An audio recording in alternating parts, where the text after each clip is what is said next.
চোখের বালি উপন্যাসে রবীন্দ্রনাথ লিখছেন, সংসারে আপন পর কেহই নাই, যে আপন মনে করে সেই আপন, যে পর বলিয়া জানে সে আপন হইলেও পর। এই আপন পরের ঠোকাঠুকি একেবারে ঢুকে পড়ল শটান মমতা বন্দ্যোপাধ্যায়ের রাজনৈতিক সংসারে। নেত্রীর আপন জনেদের কাছে খোদ ভাইপো অভিষেক বন্দ্যোপাধ্যায় যে এখন চোখের বালি, সেটা আজ পরিষ্কার বুঝিয়ে দিলেন কল্যাণ বন্দ্যোপাধ্যায়। সেই নিয়েই প্রথম প্রশ্ন। হাইকোর্টের গুঁতো খেয়ে যেতে হলো সিআইডির কাছে। একই দিনে তার সমস্ত মামলা ছেড়ে দিলেন কল্যাণ বন্দ্যোপাধ্যায়। একদিকে চেপে বসছে তদন্তের ফাঁস, অন্যদিকে পাশ থেকে দলের হেভিওয়েট সাংসদ আইনজীবী সরে যাওয়া। সই জালিয়াতি কাণ্ডে বড় সংকটে পড়তে চলেছেন অভিষেক। দ্বিতীয় প্রশ্ন, রক্তের সম্পর্কের ভাইপো নাকি দলের অনুগত কর্মী, যে কোনো একজনকে বাঁচতে হবে। মমতা বন্দ্যোপাধ্যায়কে আলটিমেটাম দিয়ে একেবারে বিদ্রোহী স্বয়ং কল্যাণ বন্দ্যোপাধ্যায়।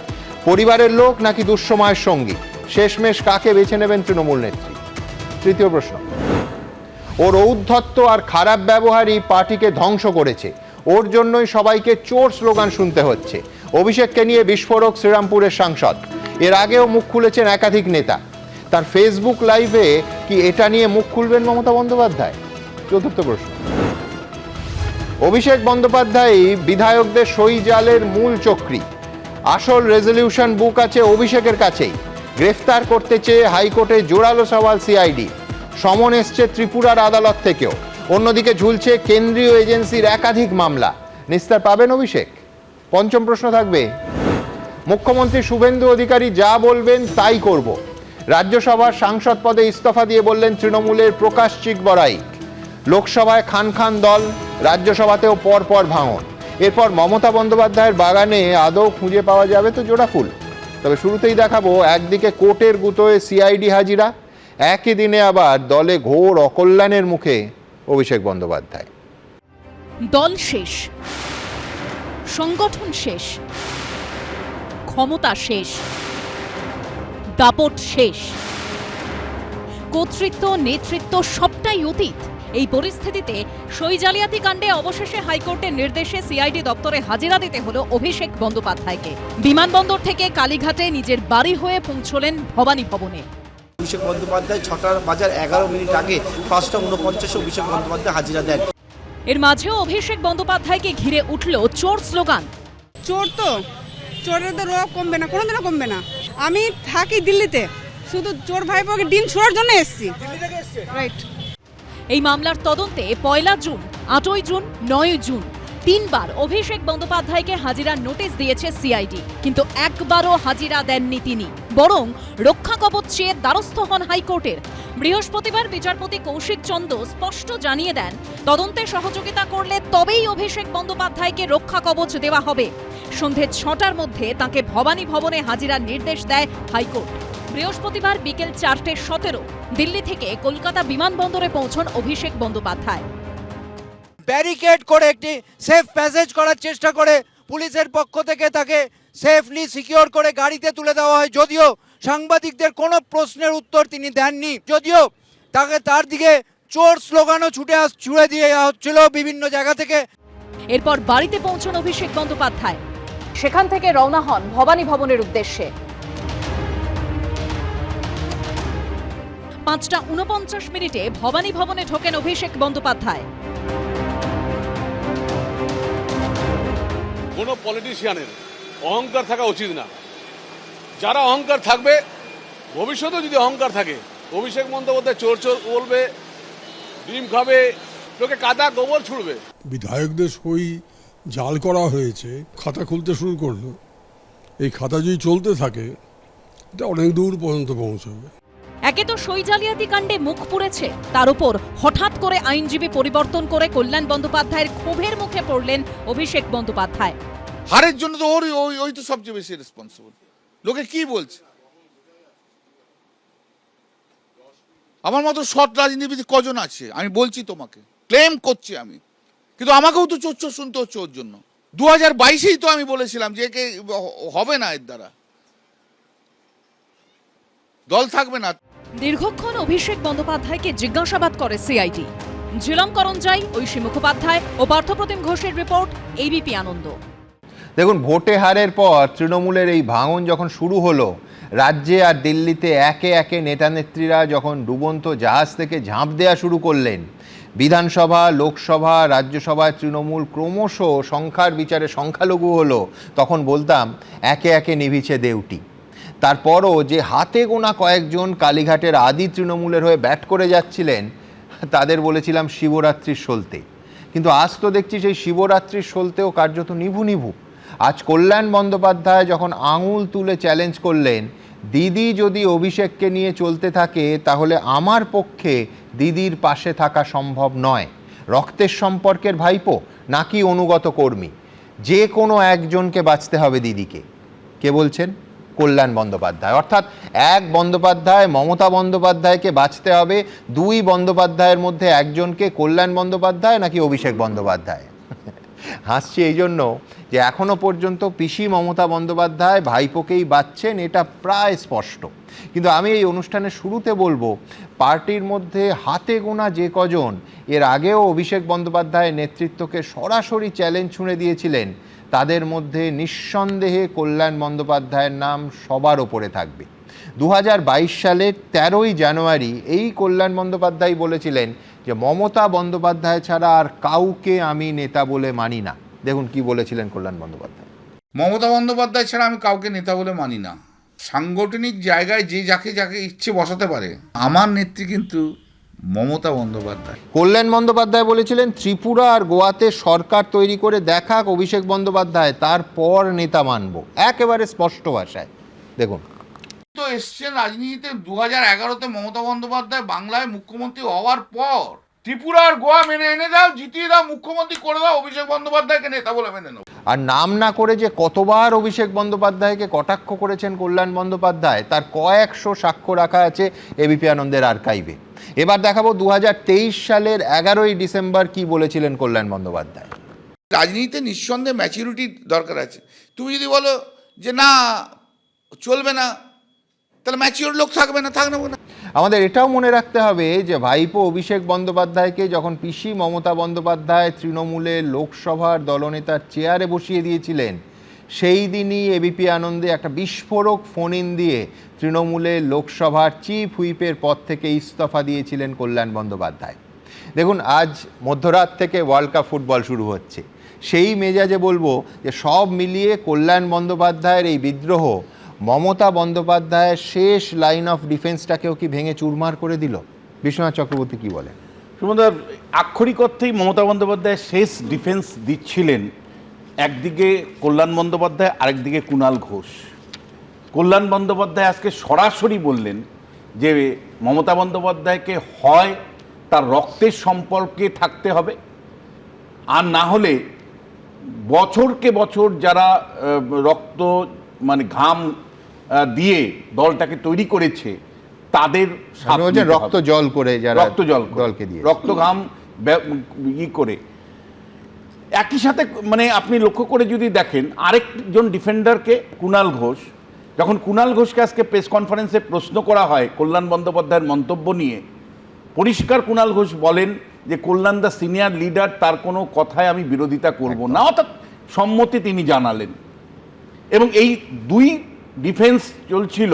এবং আমিও স্টুডিওতে আপনাদের বলছিলাম যে শেষ দুজন ব্যক্তি যারা মমতা বন্দ্যোপাধ্যায়ের দুর্গটা আগলে রাখার চেষ্টা করেছিল, কিন্তু শেষ পর্যন্ত আজকে কুণাল ঘোষ কিন্তু বা কল্যাণ তো সরাসরি যেভাবে বললেন, তাতে মমতা বন্দ্যোপাধ্যায়ের কিন্তু শেষ দুর্গটাও পতন ঘটে গেল।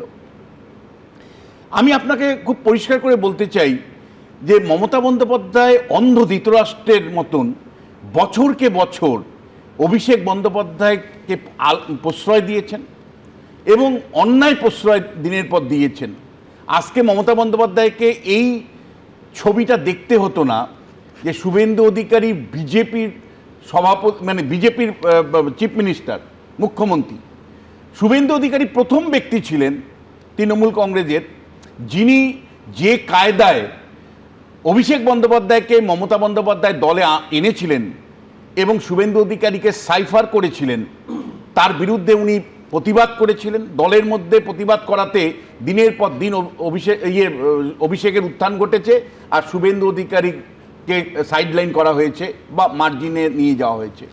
আজকে কিন্তু শুভেন্দু অধিকারী মধুর প্রতিশোধ নিয়েছেন এবং এইটা কিন্তু মমতা বন্দ্যোপাধ্যায়ের অন্ধ ধৃতরাষ্ট্রের যে মতন অবস্থান, যে অভিষেক বন্দ্যোপাধ্যায়ের কে আশ্রয় দেওয়া প্রশ্রয় দেওয়া, তাকে মানে অকারণে এবং কি কারণে যে তিনি এতটা মানে আশ্রয় প্রশ্রয় দিয়েছেন সেটা কিন্তু উনিই বলতে পারবেন। কিন্তু সুমনদা, একটা বিষয় আমি বলতে চাই যে এই দলটাতে তো হাজার হাজার কর্মী, হাজার হাজার নেতা সত্যি একটা সময় কংগ্রেস থেকে বেরিয়ে গিয়ে তৃণমূল কংগ্রেস তৈরি করেছিল।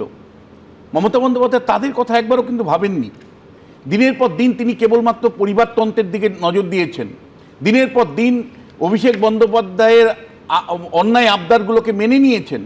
দিনের পর দিন সিনিয়র লিডারদেরকে উনি অসম্মান করছেন। এমনকি পরাজয়ের পরেও তাকে উঠে দাঁড়িয়ে মানে সম্বোধনা করতে হবে, মানে এই অভিবাদন জানাতে হবে, এই ধরনের মানে ডিকটেশনও তিনি দিচ্ছেন সিনিয়র লিডারদের। সিনিয়র লিডাররা যখন দিনের পর দিন মানে আক্রান্ত হয়েছেন, দিনের পর দিন যখন অসম্মানিত হয়েছেন, এমনকি তার বাড়িতে অফিসে যাওয়ার সময় ফোন রেখে যেতে হতো। সুব্রত মুখার্জি আমাকে ব্যক্তিগতভাবে জানিয়েছিলেন যে এতে অসম্মান বোধ করছি বিশ্বনাথ, আমার খুব খারাপ লাগতো। কিন্তু মমতা বন্দ্যোপাধ্যায় কিন্তু এই সিনিয়র লিডাররা যখন আক্রান্ত হচ্ছেন, অপমানিত হচ্ছেন, দিনের পর দিন চুপ করেছেন। আমি সুমদা দুটো জিনিস বলতে চাই। একটা হলো যে অভিষেক বন্দ্যোপাধ্যায় যে জায়গা আজকে পৌঁছে গেছেন, এইখানে কিন্তু এখন মমতা বন্দ্যোপাধ্যায় একটা নির্ণায়ক সিদ্ধান্ত নিতে হবে যে তিনি দলটাকে চান নাকি তার নিজের রক্তের সম্পর্ককে চান। তিনি কেমন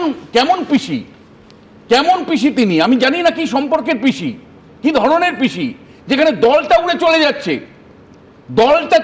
দলের কর্মীদের বিসর্জন দেওয়া হচ্ছে, দলের নেতাদের বিসর্জন দেওয়া হচ্ছে, অথচ মমতা বন্দ্যোপাধ্যায় যে কোনো মূল্যে তার রক্তের সম্পর্ক অভিষেক বন্দ্যোপাধ্যায়কে কেবলমাত্র আগলে রাখতে চাইছেন যে কোনো মূল্যে। এখনো তিনি দিল্লিতে দরবার করছেন কংগ্রেসের সাথে যে ভাই অভিষেক বন্দ্যোপাধ্যায়ের জন্য একটা পদ দাও, তার জন্য একটা পুনর্বাসনের ব্যবস্থা করে দাও। এখন প্রশ্নটা হচ্ছে সুমনদা, আমি বলছি এই মমতা বন্দ্যোপাধ্যায়কে মানে এই ঘটনাটা মানে আজকে কল্যাণের মতন সিনিয়র একজন মানে তৃণমূল নেতা, তিনি যখন সরাসরি এই অভিযোগটা করলেন যে তাকে গতকাল কিভাবে লয়ার হিসেবে অপমান করা হয়েছে, কি উদ্ধতভাবে অপমান করা হয়েছে, তারপরেও মমতা বন্দ্যোপাধ্যায়ের তরফ থেকে একটা টুইট বা মানে এক্স হ্যান্ডেলে বা কোনো কমিউনিকেশন করা হয়নি যে এটা যেটা করা হয়েছে কল্যাণের প্রতি অন্যায় করা হয়েছে বা কল্যাণ এর প্রতি করা উচিত হয়নি। আমি আপনাকে বলছি মমতা বন্দ্যোপাধ্যায়ের অবস্থাটা অনেকটা এরকম হবে।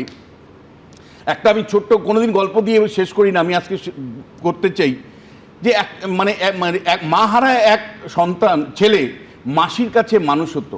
মাসি এত আদর, এত প্রশ্রয়, এত অন্যায় আবদারগুলোকে মেনে নিত যে একটা সময় গিয়ে সেই মানে চুরি ডাকাতি যে মানে যা ইচ্ছা তাই করতে পারতো।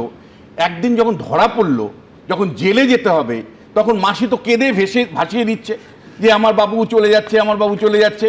তো মাসির কাছে এসে কানটা মানে কেটে দিল, কানটা মানে চিবিয়ে দিল, মানে দাঁত দিয়ে কেটে দিল, রক্ত পড়ছে এবং কানের সামনে গিয়ে সেই ছেলেটি বলছে যে মাসি সেদিন যদি তুমি আমাকে শাস্তি দিতে, আমার অন্যায় আচরণগুলোতে তুমি মান্যতা না দিতে, তুমি অন্যায় অবিচার যেগুলো আমি করেছিলাম সেগুলো যদি প্রতিকার করতে, আটকাতে, তাহলে কিন্তু আজকে আমাকে জেলে যেতে হতো না।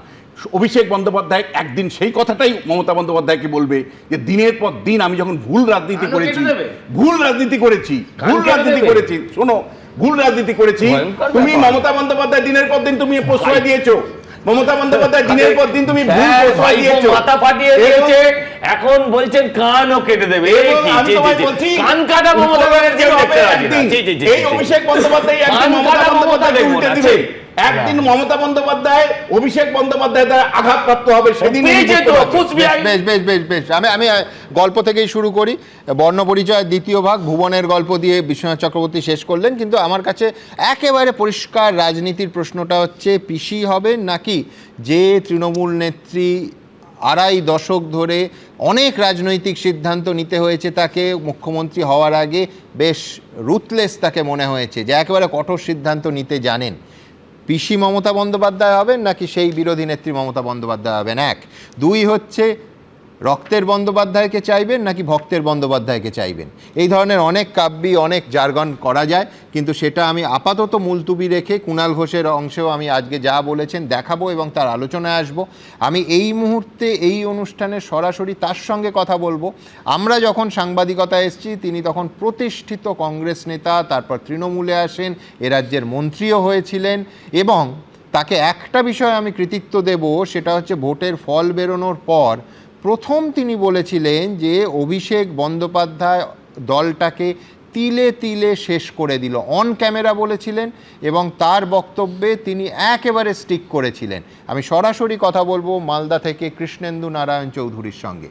কৃষ্ণেন্দুদা, আপনাকে স্বাগত এই অনুষ্ঠানে। আমার প্রথম প্রশ্নে আসার আগে আপনি কি বলেছিলেন এবিপি আনন্দকে যে অভিষেক বন্দ্যোপাধ্যায় দলটাকে তিলে তিলে শেষ করে দিল, দলটাকে কর্পোরেট হাউসের মতো চেহারা দিয়েছে, এবং মুখ্যমন্ত্রী মমতা বন্দ্যোপাধ্যায়ের কোনো উপায় ছিল না, ধৃতরাষ্ট্রের মতো তাকে আটকে রাখা হয়েছিল, প্রায় যে শব্দবন্ধ বিশ্বনাথ চক্রবর্তী খানিকক্ষণ আগে ব্যবহার করলেন। আমি প্রথমে দেখাবো যে কৃষ্ণেন্দু নারায়ণ চৌধুরী সেই দিন হারের পর, ফল প্রকাশের পর ঠিক কি বলেছিলেন।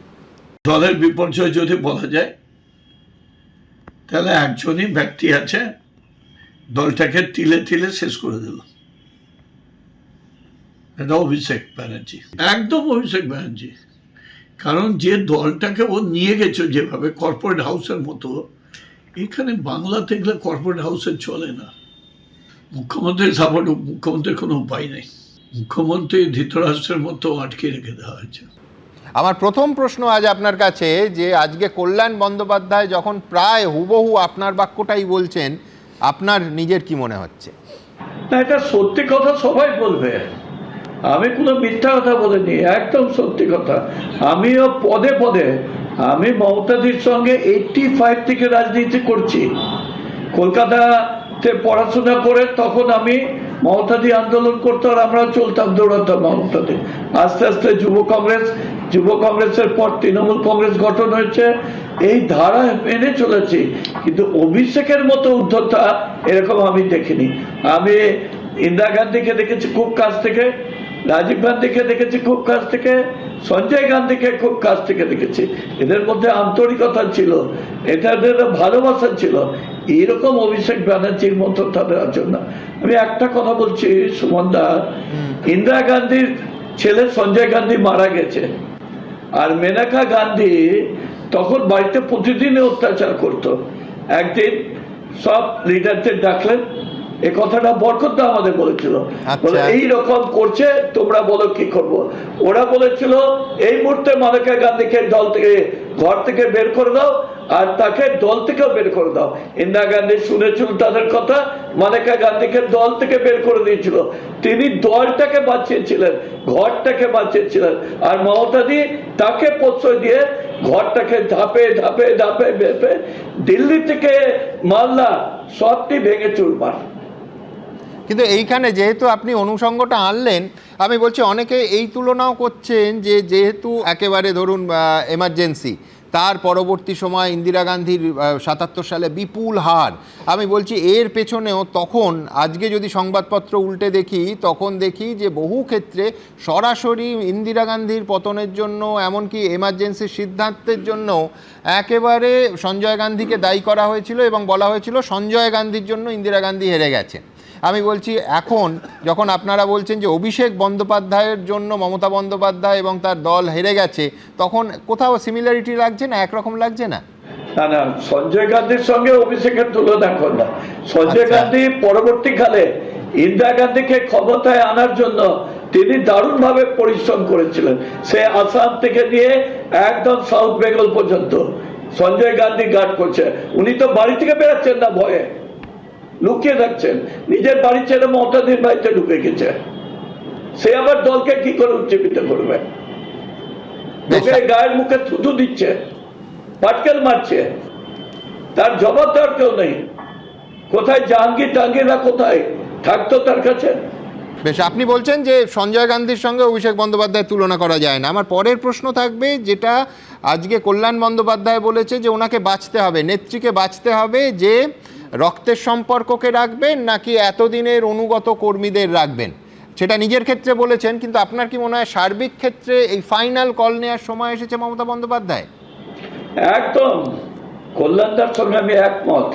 মমতাজি যতদিন না অভিষেককে সরাবে ততদিন 1 ইঞ্চি জায়গা তৃণমূলের থাকবে না বা মমতার দিক থাকবে না বাংলায় মানুষের কাছে।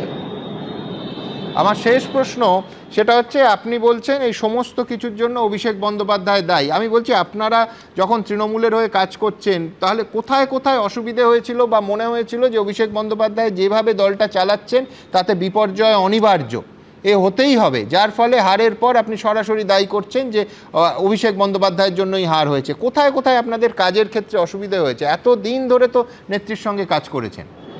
আমি আপনাকে আগেও বলেছি 85 সাল থেকে নেত্রীর সঙ্গে আছি এবং কোথায় যাইনি তার সঙ্গে, কোন ঘটনার সঙ্গে যুক্ত ছিলাম না। যতবার মমতাজি আঘাত পেয়েছে একমাত্র লালু আলম যখন মেরেছিল সেই দিন ছিলাম না, বাকি প্রত্যেকটা দিন দেখলাম। কিন্তু মমতাজির সঙ্গে থেকে আমরা শক্তি পেতাম বল। আর এই অভিষেকের জন্ম হয়েছে কবে? যখন ক্ষমতা এলো তৃণমূল, তখন তিনি আস্তে আস্তে হাত পাকাতে লাগলেন। আমার তো লজ্জা লাগে, বাচ্চা বাচ্চা ছেলেদের পাঠিয়ে দিত, মেয়েদের পাঠিয়ে, তারা আমাদেরকে ডিকটেট করতো এইভাবে চলতে হবে, এইভাবে করো। হিন্দিতে বলতো আপ নেই कीजिएगा एबीका ऑफिस में रिपोर्ट चला जाएगा, आप ठहरने नहीं सकेगा। এটা কোনো কথা? বাড়িতে গেলে সব খুলে দিতে হতো, বেড খুলতে হতো, চশমা খুলে দিতে হতো, ঘড়ি খুলে রেখে দিতে হতো। তারপর অভিষেকের অফিসে ঢুকতাম, অভিষেকের সঙ্গে দেখা হতো না। ওই জীবনে একবার গেছিলাম, তারপরে আর যাইনি। ওই সুমিতের কাছে যেতে হতো, লিখে লিখে দিতে হতো, তারপরে কি কাজ হচ্ছে। এই তো ছিল আমাদের কাজ।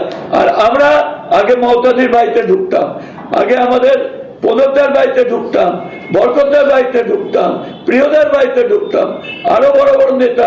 দিল্লিতে গেছি, অ্যাপয়েন্টমেন্ট চেয়েছি, চলে গেছি। আমরা ইন্দিরাজির কাছে যেতে পেরেছি, মনমোহন সিং এর কাছে যেতে পেরেছি, অনেক বড় বড় নেতাদের কাছে দিচ্ছি। আর এখানে গন্ডি পাওয়া খুব মুশকিল। একটা হচ্ছে ক্যাবাক স্ট্রিট, ওখান থেকে কিছু বাচ্চা ছেলে আছে, তারা ফোন করে করে ট্রেড করতো আমাদেরকে। আমার মতো এরকম অসংখ্য লিডাররা প্রতি মুহূর্তে ধাক্কা খেয়েছে। যারা কাজ করছে এই 74 জন এমএলএ কে বাদ করে দিল, তাদেরকে সিট দিল না। কি রেজাল্ট হলো? যাদেরকে দিল উনি পয়সার বিনিময় দিয়েছে। আই প্যাকেট কোথায়? প্রতীক জৈন, প্রতীক জৈন তো 1 সপ্তাহ আগে ভেঙে গেছে। মালদায় যারা ছিল সবাই ভেঙে গেছে, গোয়ার হারলো। হ্যাঁ, খুব ইন্টারেস্টিং। আপনি বলছেন যে আপনারা তল্লাশি ছাড়া ঢুকতে পারতেন না ক্যামাক স্ট্রিটে, আর সেখানে এখন তল্লাশি করতে সিআইডি ঢুকছে। আপনি বলছেন 2011-র পরে, অর্থাৎ অভিষেক বন্দ্যোপাধ্যায় সুখের পায়রা। কিন্তু একটা বক্তব্য আপনি হারের পরেও বলেছেন যে ধৃতরাষ্ট্রের মতো মমতা বন্দ্যোপাধ্যায়কে আটকে রাখা হয়েছিল। এইটা কেন বলছেন? হ্যাঁ, আমরা মমতাদিকে বলেছি অনেকবার, দিদি এই ঘটনা ঘটছে, দিদি এই হয়েছে। দিদিকে মেসেজও করতাম আমি, কিন্তু দিদি কোনো উত্তর দিতেন না। হ্যাঁ ঠিক আছে, ভালো করে কাজ করো, আমরা আছি, চিন্তা কেন করছো, এই ধরনের। আর ওর দাপট দেখতেই আছি আমরা। ওর তো চুরের কথা, ওর যে মানে অফিসে যে কর্মচারীগুলো, আমার বাড়ির লোকরা এইভাবে ব্যবহার করে না ওর সঙ্গে, যেভাবে করতে হবে। অনেক ধন্যবাদ কৃষ্ণেন্দু দা, সরাসরি এত খোলামেলাভাবে আমাদের সঙ্গে কথা বলার জন্য। আমি পরিষ্কার এইখান থেকে আপনাদের সামনে যে প্রতিবেদনটা রাখবো, সেটা একদিকে কল্যাণ বন্দ্যোপাধ্যায়ের বক্তব্য আর যেরম আছে সেরম, পাশাপাশি আজকে হাইকোর্টে দাঁড়িয়ে সিআইডি এই সই জালিয়াতি কাণ্ডে মূল চক্রী বলল অভিষেক বন্দ্যোপাধ্যায়কে। দেখুন। দিন ভালো যাচ্ছে না, সময় অত্যন্ত খারাপ, চারদিক থেকে চাপ, সামাসী আক্রমণ, তাও আবার ঘরে বাইরে, সংকটের মুখে রাজনৈতিক জীবন। এইরকম একটা অ্যারোগেন্ট অ্যাটিটিউডের জন্য আমি করব না। হি ক্যানট বি মাই বস। বৃহস্পতিবার অবশেষে সিআইডির কাছে হাজিরা দিলেন অভিষেক বন্দ্যোপাধ্যায়। অভিষেক বন্দ্যোপাধ্যায়কে খুব সম্ভবত ভবানী ভবনের যে গেটের সামনে গাড়ি ঢুকবে কিনা সে বিষয়ে গেট খোলা হলো। ভবানী ভবনের অভিষেক বন্দ্যোপাধ্যায়ের গাড়ি প্রবেশ করছে এই মুহূর্তে ঘড়ির কাঁটায় 5:49 বাজে। বারবার 3বার সিআইডির তলব এড়ালেও শেষ অবধি কলকাতা হাইকোর্টের নির্দেশে সই জালিয়াতি কাণ্ডে তাকে হাজিরা দিতেই হলো। তৃণমূলে ভাঙনের শুরুটাই হয়েছিল সই জালিয়াতি কাণ্ডের সূত্র ধরে, যার তদন্ত শুরু করে সিআইডি। কিন্তু তারা বারবার তলব করলেও নানা অজুহাতে হাজিরা এড়িয়ে গেছেন অভিষেক বন্দ্যোপাধ্যায়। এই মামলায় রক্ষা কবচে কলকাতা হাইকোর্টে দ্বারস্থ হন তিনি। বৃহস্পতিবার বিচারপতি কৌশিক চন্দ্র এজলাসে মামলার শুনানি ছিল। সিআইডির তরফে সওয়ালে বলা হয়, সই জালে অপরাধ করেছেন অভিষেক বন্দ্যোপাধ্যায়। তাকে গ্রেফতার করে হেফাজতে নিয়ে জিজ্ঞাসাবাদ করা প্রয়োজন। গ্রেফতার না করলে সত্যিটা সামনে আসবে না। হেফাজতে নিলে তবেই জানা যাবে যে কারা যুক্ত আছেন, কারা কারা জাল সই করেছেন। অভিষেক বন্দ্যোপাধ্যায় এখন আর সাক্ষী নন, তিনি অভিযুক্ত। বিচারপতি কৌশিক চন্দ্র বলেন, তদন্তে সহযোগিতা করলে তবেই রক্ষা কবচ দেব। অভিষেকের আইনজীবী তখন বলেন, তার মক্কেল তদন্তে সহযোগিতা করতে প্রস্তুত, যখন ডাকা হবে তখনই যাবেন। সকাল 10টা থেকে রাত 10টা পর্যন্ত তদন্ত চললেও যাবেন। সিআইডির আইনজীবী তার সওয়ালে বলেন, অভিষেক বন্দ্যোপাধ্যায় নিজের তালিকার ফটোকপি করে বিধানসভার অধ্যক্ষকে পাঠিয়েছিলেন, ফলে আসল রেজলিউশন বুক তার কাছেই আছে। এই মামলায় নতুন ধারা যুক্ত হয়েছে। আসল রেজলিউশন বুক না পেলে ফরেনসিক পরীক্ষা কিভাবে হবে? তদন্ত থমকে আছে। বিচারপতি চন্দ্র তখন প্রশ্ন করেন, রেজলিউশন বুক কিভাবে উদ্ধার করবেন? থার্ড ডিগ্রি প্রয়োগ করবেন? এরপরে বিচারপতি কৌশিক চন্দ্র নির্দেশ দেন, বৃহস্পতিবারই সন্ধ্যে 6টার মধ্যে হাজিরা দিতে হবে অভিষেক বন্দ্যোপাধ্যায়কে। আগামী 3 সপ্তাহের জন্য তাকে গ্রেফতার করা যাবে না। এরপরই দিল্লি থেকে ফিরে হাইকোর্টের নির্দিষ্ট করার সময় সিআইডির কাছে হাজির হন অভিষেক বন্দ্যোপাধ্যায়। তদন্তে সহযোগিতা করা উচিত, কারণ যেভাবে একের পর এক দুর্নীতি সামনে এসেছে এবং যেভাবে দেখা যাচ্ছে দলটা পুরো মানে ইতিহাসে হয়নি যে 1 মাসের মধ্যে দলটাই উবে গেল। তো যে ধরনের দুর্নীতি আছে উনি ইগনোর করছেন কেন, অ্যাভয়েড করছেন কেন সবকিছু?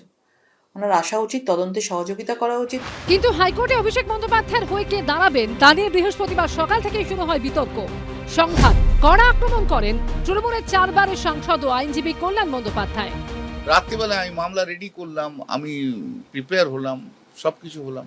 সকালবেলা আমি জানতে পারলাম রাত্রি 12:30টার সময় বলছে যে আমাকে মামলা করার দরকার নেই, ও অয়ন ভট্টাচার্য মামলা করবে। আমি কেন মামলা করবো? এরকম একটা অ্যারোগেন্ট লোকের সঙ্গে তো আমি মামলা করতে পারবো না। তুমি একটা সিনিয়র লয়ারের সঙ্গে এরকম বিহেভিয়ার করতে পারো না। যাদের নাম বলছে তারা প্রত্যেকে আমার হাঁটুর বয়সী জুনিয়র। অভিষেক ব্যানার্জি কাকে ভালো বললো, কাকে খারাপ বললো, আমি ভালো নই তার সার্টিফিকেট আমার চলে না।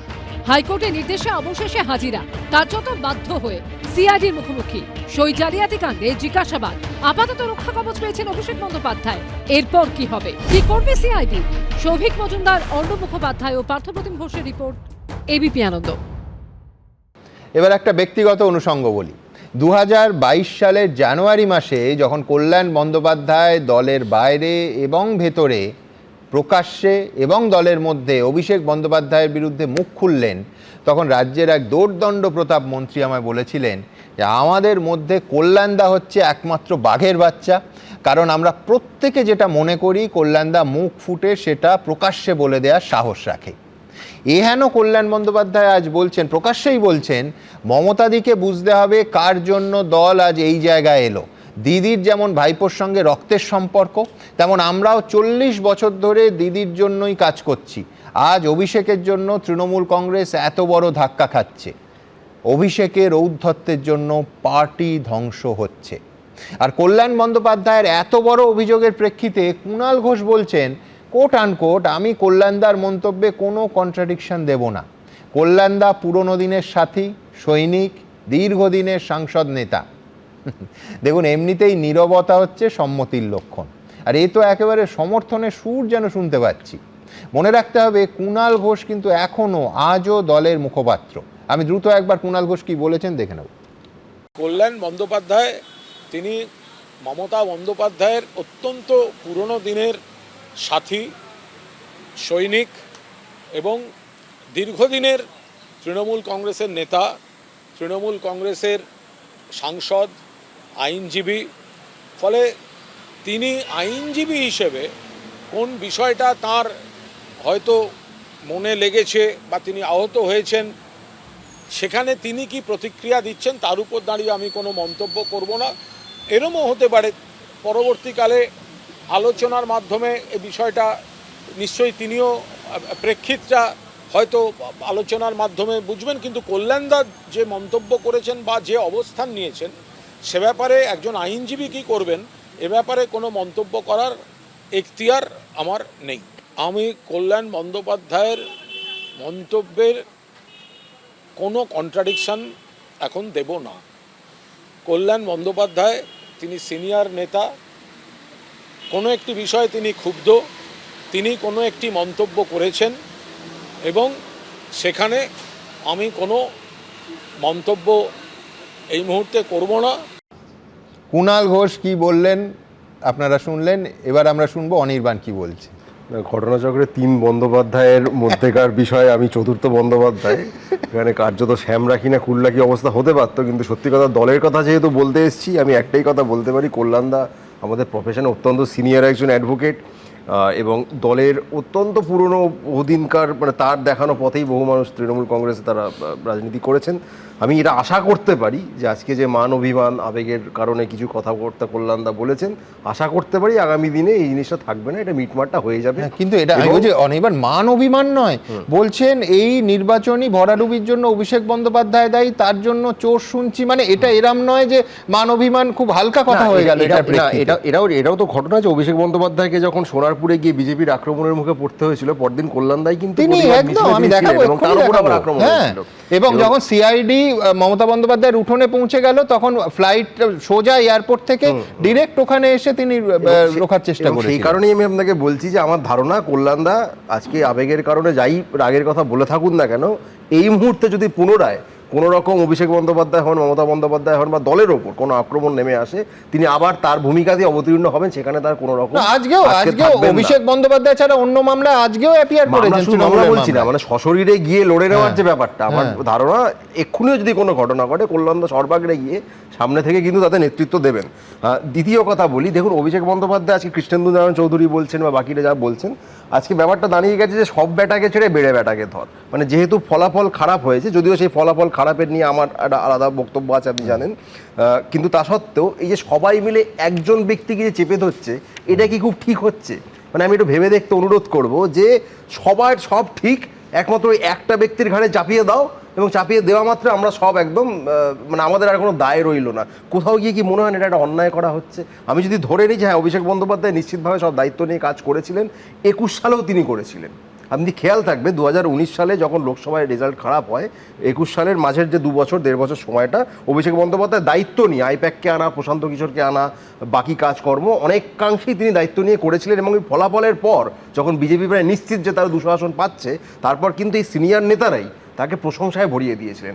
আজকে যেহেতু তাহলে কি বলছো, এখন যারা সমালোচনা করছেন তারা অকৃতজ্ঞ? আমি তাদের সমালোচনাটাকে ছোটও করছি না, আমি তাদেরকে অকৃতজ্ঞ বলছি না। এখন তো আয়দারের প্রশ্নে চলে গেছে। আমি সেই জায়গাটাই বলছি, আমার একটাই পয়েন্ট, আমাদের রাখুন নয় অভিষেককে রাখুন। এই যে সবাই মিলে একজনকে আক্রমণ করাটা, এটা কোথাও গিয়ে আমার মতে অন্যায় হচ্ছে। যদি দায় স্বীকার করতে হয় প্রত্যেকের করা উচিত।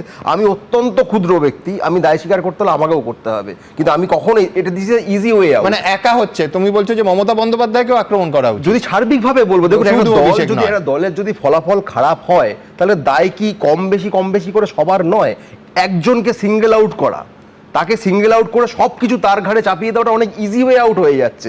আজকে একজনকে ভিলেন বানিয়ে দিয়ে আমি তো কার্যত তাকে যে মানে অলরেডি ধরা যাক তিনি ডাউন, ধরা যাক যে ফল তার পক্ষে ফল নেই, তিনি সরকারে নেই, ক্ষমতায় নেই, এবার তাকে হিট করা তো সবচেয়ে সহজ কাজ। কিন্তু ধরো অন্য একটা ইন্টারেস্টিং পার্ট আছে, সেটা হচ্ছে ধরো যে কোনো নির্বাচনী বিপর্যয়ের পর সবসময় স্কেপগোট খোঁজা হয়, সবসময় একটা বলির পাঁঠা খোঁজা হয়। আমি বলছি আইপ্যাক এবং অভিষেক বন্দ্যোপাধ্যায় করেননি, যখন ধরো কলকাতা মানে পুরো এলাকাগুলো লোকসভায় খারাপ ফল করলো, সঙ্গে সঙ্গে কাদের ধরা হলো? পুরো বোর্ডের যারা কাউন্সিলর এবং নেতৃত্ব আছেন তারা ভালো কাজ করেন নাই। হতে পারে যে তখনও এই ক্ষোভ মমতা বন্দ্যোপাধ্যায় এবং অভিষেক বন্দ্যোপাধ্যায়ের বিরুদ্ধেই ছিল। আমি এই জন্য বলছি কে ঠিক কে ভুল আমি জানি না, কিন্তু আমার বক্তব্য যে কোনো নির্বাচনের পরে কিন্তু কাউকে একটা দায়িত্ব নিতে হয় বা দায়ী করা হয়। দেখুন দায়িত্বটা কোনো যদি এই সিঙ্গেল একজন পার্সন যা হয়েছে, সব ভুল ওর জন্য হয়েছে, সব খারাপ ওর জন্য হয়েছে, আমি গিয়ে বলছি কোথাও গিয়ে এটা আনজাস্টিফাইড হয়ে যাচ্ছে। সার্বিক সমালোচনা স্বাগত, কিন্তু একজনকে সিঙ্গেল আউট করে টার্গেট করাটা, এটা কোথাও গিয়ে আমি বলবো যে মানে ইভেন যারা সিনিয়র লিডার্স তাদের একটু রিথিঙ্ক করা উচিত যে এটা খুব ভালো প্রেসিডেন্স হচ্ছে কিনা। হ্যাঁ, আমার শুধু একটাই বক্তব্য আছে, যখন আমি বলছি সেটা নরেন্দ্র মোদী হতে পারেন, মমতা বন্দ্যোপাধ্যায় হতে পারেন, যে সবকটা আসনে আমি প্রার্থী, তখন সেই সবকটা আসনের বেশিরভাগ আসনে যদি হার হয়, তখন সেই আমি প্রার্থী বা একেবারে শীর্ষ নেতৃত্বকে মানুষ দায়ী করবেন না। যিনি বলছেন আমাকে দেখে ভোট দিন, তাকে দায়ী করবেন না। এক্ষেত্রে অভিষেক বন্দ্যোপাধ্যায় তাই হয়েছে। আপনি যে কথাটা বললেন, মমতা ব্যানার্জি সেটা বলেছিলেন, যদি এবার তৃণমূল গরিষ্ঠতা নিয়ে ক্ষমতায় আসতে, তাহলে ক্রেডিটটা মমতা ব্যানার্জির হতো। আচ্ছা, উল্টোটা বলুন, অনির্বাণের উদাহরণটা, যে 21-এর কৃতিত্বতা যদি অভিষেক বন্দ্যোপাধ্যায়ের হয়, তাহলে 26-এর পরাজয়ের ভরাডুবির দায়িত্বটাও অভিষেক বন্দ্যোপাধ্যায়ের, না, নয়তো ওটাও দলের সবার ছিল, এটাও সবার না। 21-এর ক্রেডিটের পর 26-এ হারের পরও তো যখন বয়োজ্যেষ্ঠ নেতারা আসছিলেন সেখানে উপস্থিত ছিলেন, অভিষেক ব্যানার্জিকে তাদেরকে উঠে দাঁড়িয়ে সম্মান জানানোর কথা বলা হয়েছিল। তো তাহলে অনির্বাণ যেটা বলছেন সেটা কি করে মেনে নেওয়া যাবে? মমতা ব্যানার্জি 294 কেন্দ্রে প্রার্থী, জিতলে ওনার ক্রেডিট, অভিষেক ব্যানার্জির ক্রেডিট 21 সালে হয়েছে। আর আপনার মনে আছে নজরুলদা, এই বাংলায় একটা নির্বাচনে বিপুল জয়ের পর হোর্ডিং পড়েছিল গোটা রাজ্যে এবং গোটা শহরে, গেম চেঞ্জার, সাদা সেই হোর্ডিং, এই দক্ষিণ কলকাতা ছেয়ে গেছিল। তো আমি যদি বলি যে আমি গেম চেঞ্জার, তাহলে পরাজয় হলেও তার দায়টা আমারই হবে। কিন্তু সেই পরাজয়ের পরও তাকে সম্মান জানাতে বলাতে হচ্ছে, তাহলে তাকে দোষ দেওয়া কেন হবে না? বেশ, আমি এই বিতর্ক চলবে, কিন্তু তার আগে আপনাদের সামনে রাখবো, খুব অনায়াসে অনির্বাণ খুব স্বাভাবিকভাবেই এটাকে মান অভিমান বললেন, কিন্তু আজকে কল্যাণ বন্দ্যোপাধ্যায় তার ছুঁড়ে দেয়া মন্তব্য ঠিক এতটা অগভীর সেটা কিন্তু মনে হচ্ছে না। তার কারণ কল্যাণ বন্দ্যোপাধ্যায়ের পুত্র, যিনি তৃণমূলের টিকিটে নির্বাচনেও লড়াই করেছেন, পেশায় আইনজীবী, তিনিও একেবারে স্পষ্ট ভাষায় বলছেন যে অভিষেক একা তৃণমূল নয়। অর্থাৎ এই যে আজকে কল্যাণ বন্দ্যোপাধ্যায়ের আক্রমণ, তার আইনি পরিভাষায়, কল্যাণ বন্দ্যোপাধ্যায়ের পেশার পরিভাষাতেই বলবো, এটা কিন্তু আফটার থট। আগে চিন্তা ভাবনা করে তবে এই সিদ্ধান্তগুলোতে পিতা এবং পুত্র এসছেন বলেই আপাতভাবে মনে হচ্ছে, নিছক শ্যালো মান অভিমান নয়। দেখুন, আমাকে ডাস্টবিন হিসেবে ট্রিট করবে না। সকালবেলায় আমার ছেলে বললো, রাত্রি 12:30টায় জানিয়েছে আমাকে বাদ অয়ন ভট্টাচার্য করবে। অয়ন ভট্টাচার্য তো আমার জুনিয়রের জুনিয়র। তৃণমূলের 4 বারের সাংসদ, বর্ষিয়ান আইনজীবী, বহু গুরুত্বপূর্ণ মামলায় হাইকোর্ট থেকে সুপ্রিম কোর্ট তৃণমূলের হয়ে লড়েছেন, মমতা বন্দ্যোপাধ্যায়ের হয়ে লড়েছেন, রাজ্য সরকারের হয়ে লড়েছেন, আর অভিষেক বন্দ্যোপাধ্যায়ের মামলায় হঠাৎ তিনিই প্রাপ্ত আইনজীবী হিসেবে সরানো হলো তাকে। ক্ষোভে অভিমানে ফেটে পড়লেন কল্যাণ বন্দ্যোপাধ্যায়। এই যেন বন্দ্যোপাধ্যায় বনাম বন্দ্যোপাধ্যায়, মমতা বন্দ্যোপাধ্যায়ের ভাইপো ভার্সেস মমতা বন্দ্যোপাধ্যায়ের কয়েক দশকের অনুগামী। It is impossible for me to work because of this arrogant attitude of Abhishek Banerjee. Now Didi decides what should be done.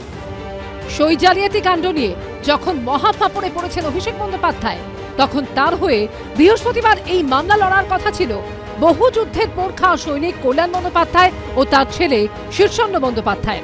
কিন্তু গভীর রাতে হঠাৎই সব পাল্টে যায়।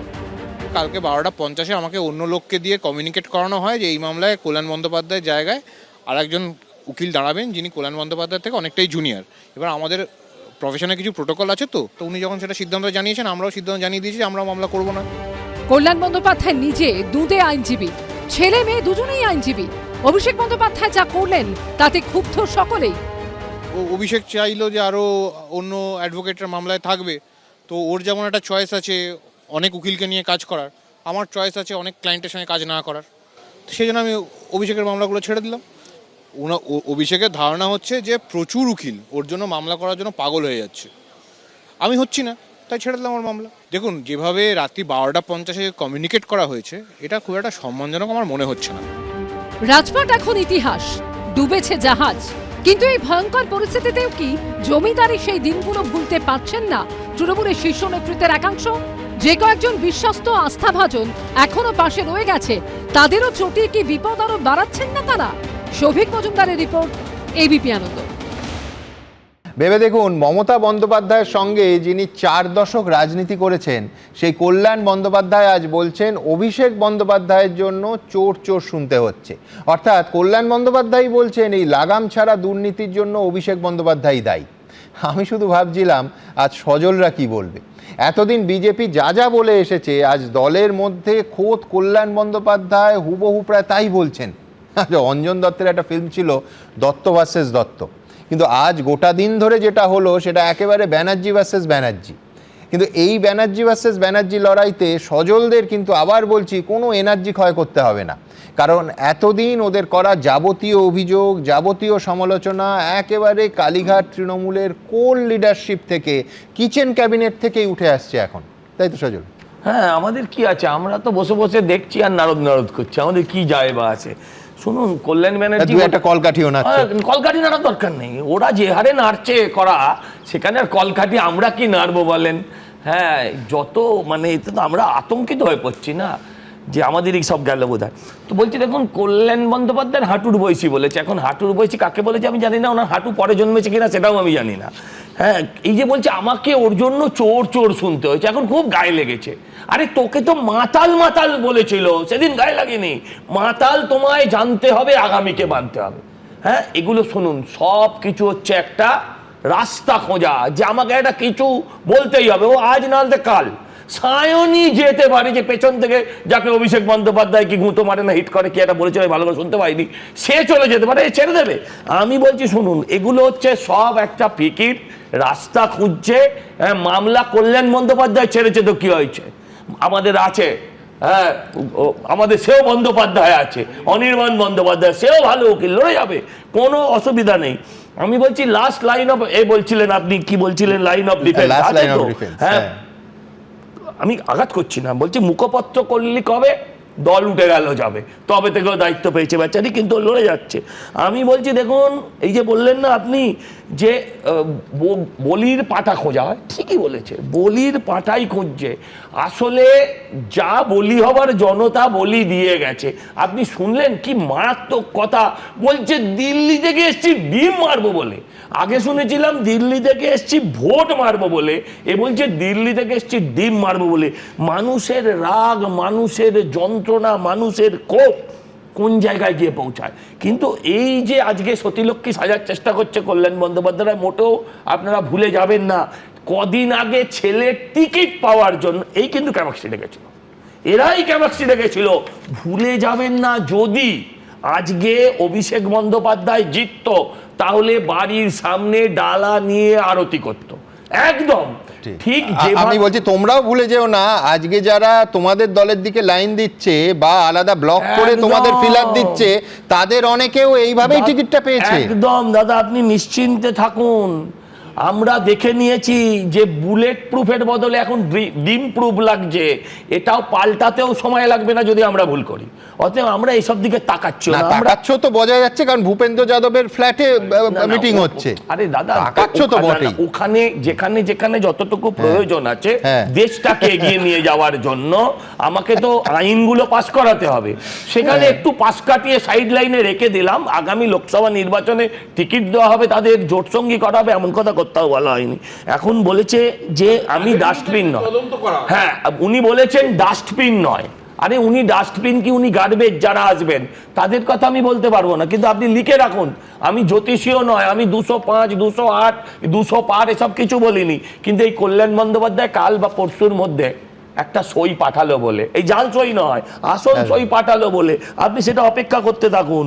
এখন বলি শুনুন, একটা সময় না পেরিয়ে গেছে দাদা, ধৃতরাষ্ট্র থেকে আর সুনয়নী হবার সম্ভাবনা নেই মমতা বন্দ্যোপাধ্যায়। এখন কংগ্রেসে মিশে গিয়ে যেখান থেকে এসেছিলেন সেখানেই ফিরে যাওয়াটাই শ্রেয়। এখন এই যে এ বাঘের বাচ্চা, কে এর বাচ্চা, কল্যাণ বন্দ্যোপাধ্যায়কে বলেছিল, এখন ওদের বাড়িতে বাঘ কবে এসেছিল না এসেছিল এসব নিয়ে ভাবার পর্যালোচনা করার দিন নেই। এখন দিন একটাই, মানুষ যেটা চাইছে, আকাশ ছোঁয়া প্রত্যাশা মানুষের, গত 50 বছরের হতাশা, তারা চাইছে 5 মাসে মিটিয়ে দাও। এখন আমাদের শুধু সেই লক্ষ্যেই এগিয়ে যাওয়ার জন্য আছে, বাকিটা নিয়ে আমরা ভাবছি। একটাই কথা বলি এখানে, সেটা হচ্ছে যে সুদিনে এটা ঘটনা যেটা সজলদা বললেন, সেই সময় অফিসিয়ালি আমি ছিলাম না, কিন্তু দুর্দিনে পালিয়ে যাওয়ার মতো বেঈমান আমি নই। 1, 2 অভিষেক বন্দ্যোপাধ্যায়ের সঙ্গে বা ইভেন রাজনৈতিকভাবে এবং কোর্টের ক্ষেত্রেও যদি কেউ ধরে নিয়ে যে কেউ যদি নাও বা থাকে, আমি থাকবো। তার থেকে আমি অ্যাজ কিছু না পেয়েছি, কিন্তু আমার নিজের সততা আছে, আমি থাকবো। দ্বিতীয় কথা, সজলদা আজকে তারা ক্ষমতায় এসেছেন, এসেই বুলডোজারের যে রাজনীতি করছেন, 5 বছরও লাগবে না এই বিজেপি সরকারকে মানুষ লাটে তুলে। ভাই এসব অনেক আলোচনা করছি, আজকে আমরা অভিষেক বন্দ্যোপাধ্যায়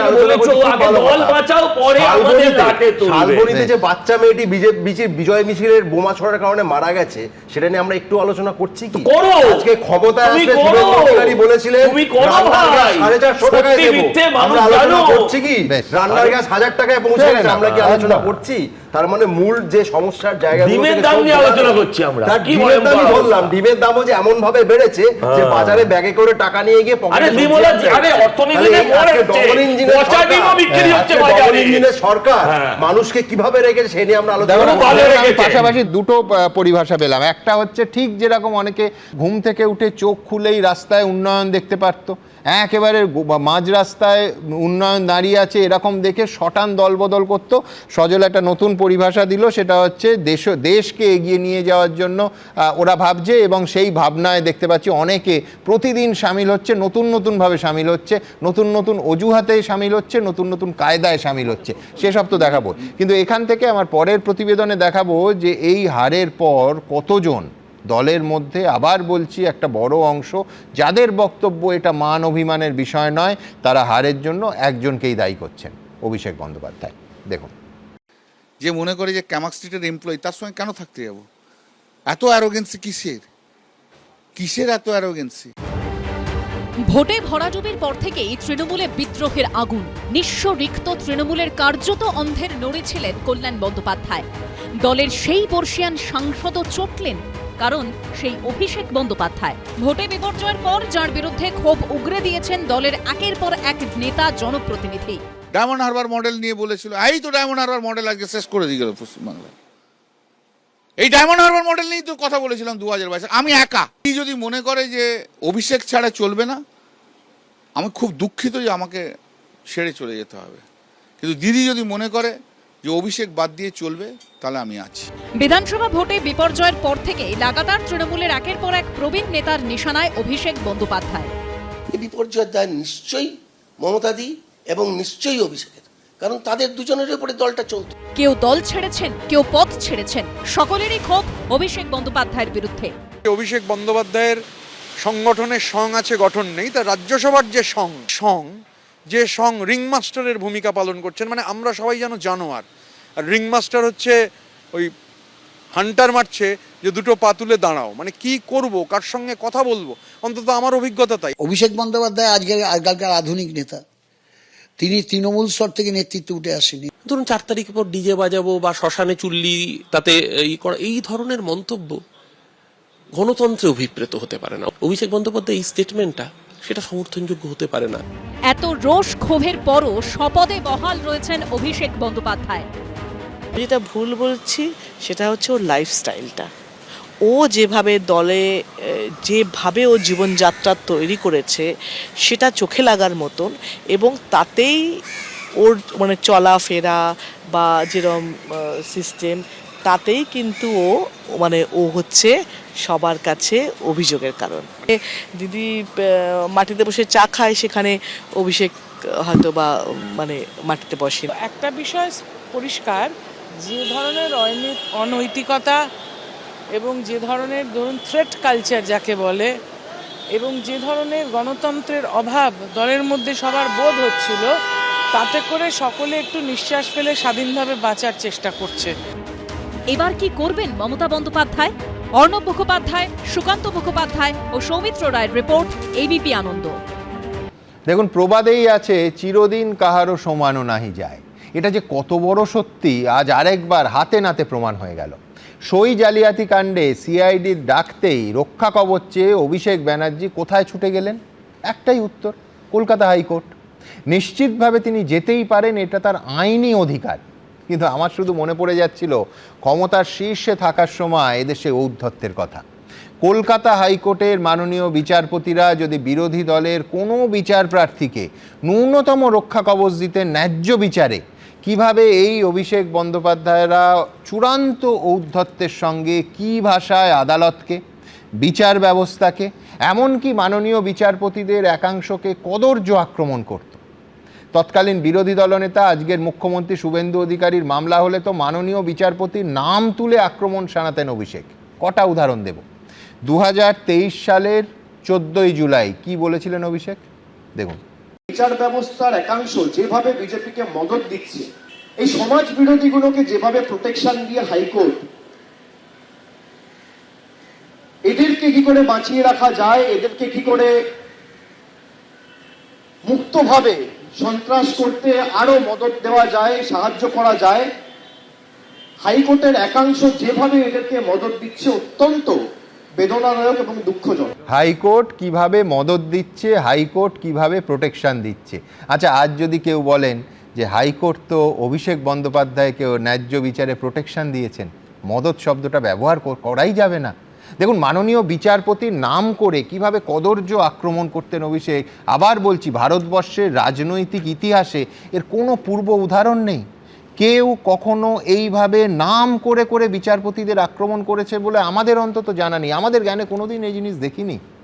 দেখুন, হাইকোর্টের জাস্টিস মহামান্য বিচারপতি রাজাশেখর মান্থার জাজমেন্টে এমন জাজমেন্ট দিচ্ছে যে শুভেন্দু অধিকারী যদি আগামী দিন মানে ফিউচারে কোন রকম কোনো অপকর্ম বা দুষ্কর্ম করে, তার বিরুদ্ধে কোনো ব্যবস্থা নেওয়া যাবে না, এমনকি এফআইআর করা যাবে না। সেই রাজাশেখর মান্তাই জাজমেন্ট দিয়ে এই অশোককরণ বা বিজেপির গুন্ডা বাহিনীদের প্রোটেকশন দিয়ে রেখে দিয়েছে। আর আজ সেই অভিষেক বন্দ্যোপাধ্যায়কে কলকাতা হাইকোর্টে নিজের রক্ষা কবচ চাইতে বারবার যেতে হচ্ছে। আবার বলছি, চিরদিন কাহারও সমানও নাহি যায়। আমার পরের বক্তা ডক্টর নজরুল ইসলাম কি মানবেন? না, চিরদিন কারো সমান যায় না, এ ব্যাপারে কারো সন্দেহ থাকার কারণ নেই। কিন্তু আপনাকে একটা জিনিস মানতে হবে যে হাইকোর্ট যখন শুভেন্দু অধিকারীকে কিছু রক্ষা কবচ দিয়েছিলেন, তখন তিনি অন্তত বিরোধী দলনেতা ছিলেন। কিন্তু আজকে যাকে হাইকোর্ট রক্ষা কবচ দিচ্ছে, তিনি বিরোধী দলনেতা তো দূরস্থ, দলটাই আছে কিনা সে ব্যাপারে লোকের সন্দেহ জাগছে। তবে আপনি যে কথা বলছেন যে হাইকোর্ট মদত দিচ্ছে সমাজ বিরোধীদের, যিনি বলছেন তিনি কি? এই যে যেটার আমি বলছি না, উনি বলেছিলেন, আমি দেখালাম। আপনারা দেখাচ্ছেন তো উল্টো মনে করি। তো সিআইডি যে কেসটা মূলত এখন তদন্ত করছে, সেটাতে এমএলএদের যে সই জাল করা হয়েছে অভিযোগ, সেখানে আপনি যদি আগে আইপিসিতে ছিল, এখন বিএনএসে যদি 336-3 উপধারা দেখেন, তো সেখানে 7 বছর জেল এবং জরিমানা এবং উভয়ই হতে পারে, এবং একই সাজা আছে 340-2 উপধারায়। তাহলে তিনি অভিযুক্ত অন্তত কগনাইজেবল ক্রিমিনাল কেসে, যেটা নন বেলেবল বটে। আচ্ছা দেখুন, এরপরে এটা তো একটা গেল, এরপরে আপনি আসুন যে ফলতাই উনি কি বলেছিলেন, ইউনিয়ন অফ ইন্ডিয়াকে চ্যালেঞ্জ করছে।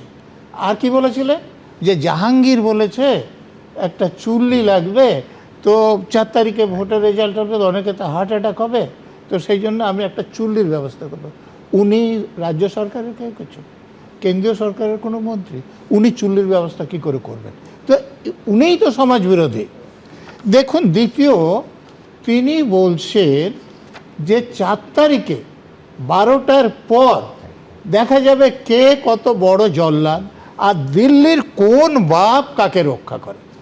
শুধু তাই না, দেশের স্বরাষ্ট্রমন্ত্রীকে বলছেন যদি বাপের বেটা হন, বুকের পাটা থাকে, তাহলে 4 তারিখ 12টার পর এখানে উপস্থিত থাকবেন। চিন্তা করুন, ঔদ্ধত্যটা চিন্তা করুন, এখানে যে বিভিন্ন কথা হচ্ছে। তারপর আপনারা এক্ষুনি আগে অরূপের দেখালেন, যেটা এই আরামবাগের পরিপ্রেক্ষিতে ডিজে বাজবে। শুধু ডিজে বাজবে না, তিনি বলেছেন যে মমতা ব্যানার্জি দয়ালু হতে পারে, কিন্তু স্টিয়ারিং থাকবে আমার হাতে। তাহলে ডিজে বাজিয়ে তিনি কি করবেন? এখন ডিজে কে বাজাচ্ছে, কার বিরুদ্ধে, সেটা প্রশ্ন উঠতে পারে। এরপরে দেখুন, আরও একটা কথা আপনারা দেখাচ্ছেন না, আমি মনে করাচ্ছি। তিনি বলেছেন যে যেদিন মমতা ব্যানার্জির ইন্ডিয়া অ্যালায়েন্সের সরকার হবে, সেদিন ঘরে ঢুকে মারব। এটা তো একদম পাক্কা ক্রিমিনালের কথা। তো তার একটা যে অভিযোগের তদন্ত হচ্ছে, তার বিরুদ্ধে তিনি যা অপরাধ করেছেন, তো অনেকগুলো মামলা হবে। হাইকোর্ট শুধু এই মামলাটা একটা নির্দিষ্ট দিন পর্যন্ত তাকে গ্রেপ্তার না করতে বলেছে, কিন্তু শর্ত হচ্ছে তাকে তদন্তে সহযোগিতা করতে হবে। তদন্তের সহযোগিতা মানে কি সেটা আপনারা বোঝেন, এবং হাইকোর্ট এটা অর্ডার দিয়েছে আজকে 6টার মধ্যেই তাকে হাজিরা দিতে হবে। এরপরে যখন এই ডিজে বাজার কেস, তারপরে এই বাপের বেটা বুকের পাটা থাকার কেস আসবে, যখন ঘরে ঢুকে মারবো তার কেস আসবে, ইউনিয়ন অফ ইন্ডিয়ার কেস আসবে। আরে আমাদের সংবিধানের 300 ধারায় বলা আছে যে ভারত সরকারের বিরুদ্ধে কোনো মামলা করতে গেলে সেটা ইউনিয়ন অফ ইন্ডিয়া বলে। লেখাপড়া জানে না, আইনও জানে না, অথচ বড় নেতা হয়ে গেছে, এরকম ভুল অন্যায় কথা বলছে। তো অনির্বাণ আছেন, উনি বলুন যে আমি যা বলছি সেটা বেঠিক কি। তো তিনি যতগুলো অপরাধ করেছেন তাতে তাকে ভিতরে যেতেই হবে, যদি তদন্তকারী সংস্থার লোকেরা ভালোভাবে তদন্ত করেন। আর যদি সজলরা কোনো আপোষ টাপোষ করে আর কিসের জন্য আপোষ করবো না, তাহলে যারা সজলদেরকে ভোটে জিতিয়ে এনেছে তারা কিন্তু সজলদেরকে ক্ষমা করবে না। একদম। আমি এখান থেকে যেহেতু পরপর এতগুলো উদাহরণ নজরুল ইসলাম সাহেব দিলেন, আমি একেবারে আজকের ঘটনায় এবং কয়েকটা উদাহরণ হাতের কাছে আপনাদের দেখিয়ে দিই। দেখুন, দলীয় অন্তর্দ্বন্দ্ব যে কোন পর্যায়ে যেতে পারে সেটা কল্যাণ বন্দ্যোপাধ্যায়ের যন্ত্রণা থেকে স্পষ্ট, একেবারে পরিষ্কার ক্যামেরার সামনে যা বলেছেন। দর্শকদেরও নিশ্চয়ই মনে থাকবে যে কল্যাণ বন্দ্যোপাধ্যায় যখন 2022 সালে অভিষেক বন্দ্যোপাধ্যায়ের বিরুদ্ধে মুখ খুললেন, তখন রাজ্যের এবং শহরের নানা কোণে সবথেকে বড় কথা কালীঘাটে একটা বিরাট হোর্ডিং পড়েছিল। ওই খানিকক্ষণ আগে যে কথাটা বলতেও খারাপ লাগছে, যেটা সজল বলেই দিয়েছে, কল্যাণ বন্দ্যোপাধ্যায়কে কটাক্ষ করে, মাতাল তোমায় জানতে হবে, আগামীকে মানতে হবে। আগামী মানে অবশ্যই অভিষেক বন্দ্যোপাধ্যায়। সে কথা কল্যাণ বন্দ্যোপাধ্যায় আজকেও তার অর্ণবকে দেয়া এই সাক্ষাৎকারে মনে করিয়ে দিয়েছেন। দলের একাংশের মতো কল্যাণ বন্দ্যোপাধ্যায়ও মনে করেন যে অভিষেক বন্দ্যোপাধ্যায়ের ঔদ্ধত্যের জন্য কোট আনকোট দলটা শেষ হয়ে গেল। ভোটের সময় অভিষেক বন্দ্যোপাধ্যায়ের কিছু বক্তব্য একটার পর একটা উদাহরণ নজরুলদা রাখছিলেন। আমরা বারবার এই অনুষ্ঠানে বিস্ময় প্রকাশ করেছিলাম যে এরপরও নির্বাচন কমিশন দেখতে পাচ্ছে না। এই ধরনের হেড স্পিচ দেওয়ার জন্য তো নির্বাচন কমিশনের শুরুতেই উচিত শাস্তিমূলক ব্যবস্থা, অন্তত তাকে সতর্ক করে দেয়া। কিচ্ছু হয়নি। কিন্তু কি বলেছিলেন পরপর কয়েকটা উদাহরণ দেখাই। মমতা ব্যানার্জি উদার, অভিষেক ব্যানার্জি উদার নয়। 7 তারিখে রবীন্দ্রসঙ্গীতের সাথে গ্রামে একটু করে ডিজেও বাজবে, তৈরি থেকো। আমি মমতা বন্দ্যোপাধ্যায়ের মতো উদার নই। 4 তারিখ মমতা বন্দ্যোপাধ্যায় যতই উদার হোক, আরামবাগের স্টিয়ারিং আমার হাতে থাকবে।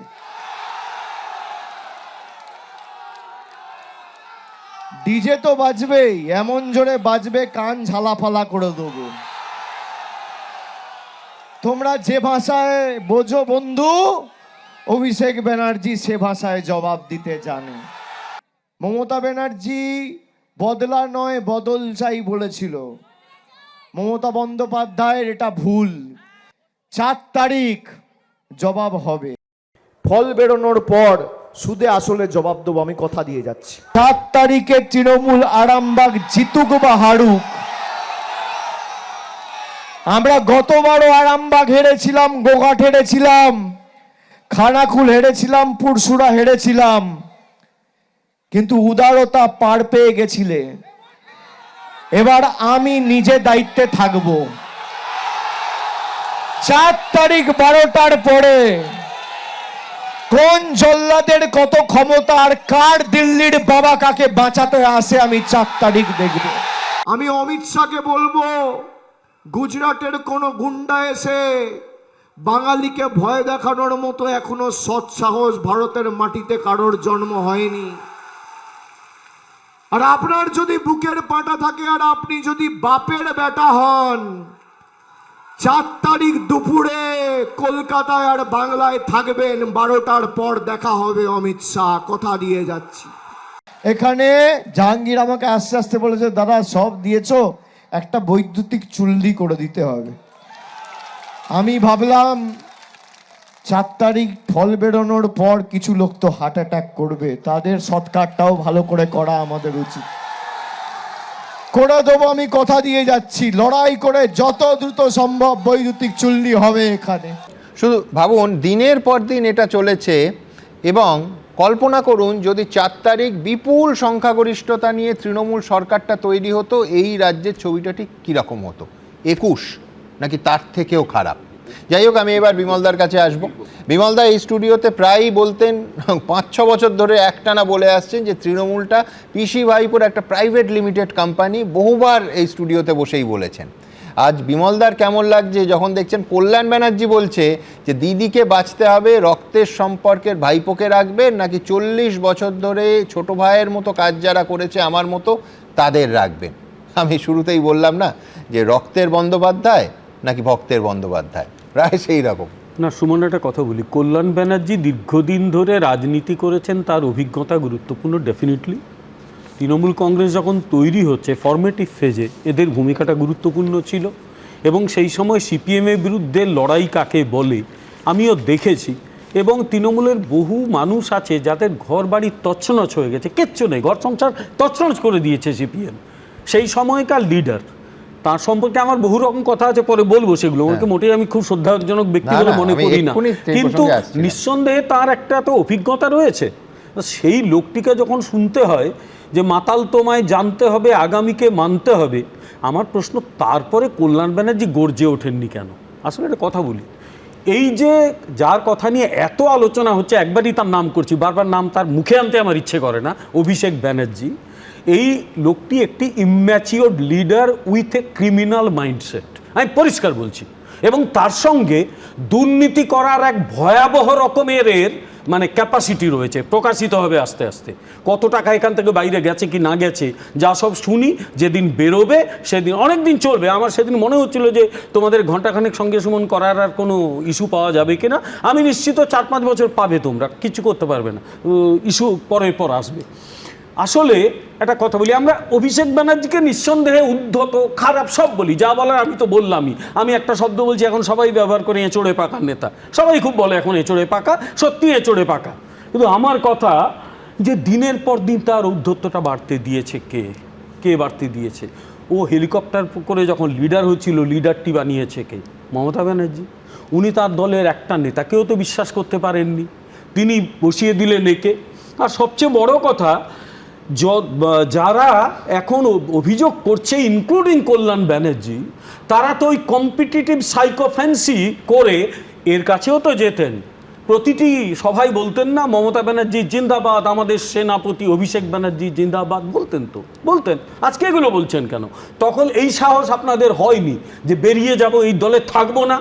একটা লোক যদি দাঁড়িয়ে বলতো যে না থাকবো না আপনার দলে, তাহলে কিন্তু সবাই হয়তো অনেকেই প্রতিবাদ করা শুরু করতো। সেই বিড়ালের গলায় ঘন্টাটা এরা বাঁধেননি। এক, দ্বিতীয় কথা হচ্ছে যে এরা প্রত্যেকেই না মমতা ব্যানার্জির কাছে হাত পেতে গেছে, আমার ছেলেটাকে যদি এমএলএ করে দিতে পারি, আমার এই সুবিধাগুলো যদি হয়। আচ্ছা, তৃণমূল কংগ্রেসের বা সরকারের, পশ্চিমবঙ্গ সরকারের মামলা করে কল্যাণ বন্দ্যোপাধ্যায় কত টাকা আয় করেছেন আমি খুব ভালো, মানে একদম চেকে কত আয় করেছেন একটু জানান না আমাদের, কোনো অসুবিধা নেই। আপনি তো চেকে আয় করেছেন, সেটাও তো আপনি করেছেন, সেটাও তো ছেড়ে আসতে পারেননি।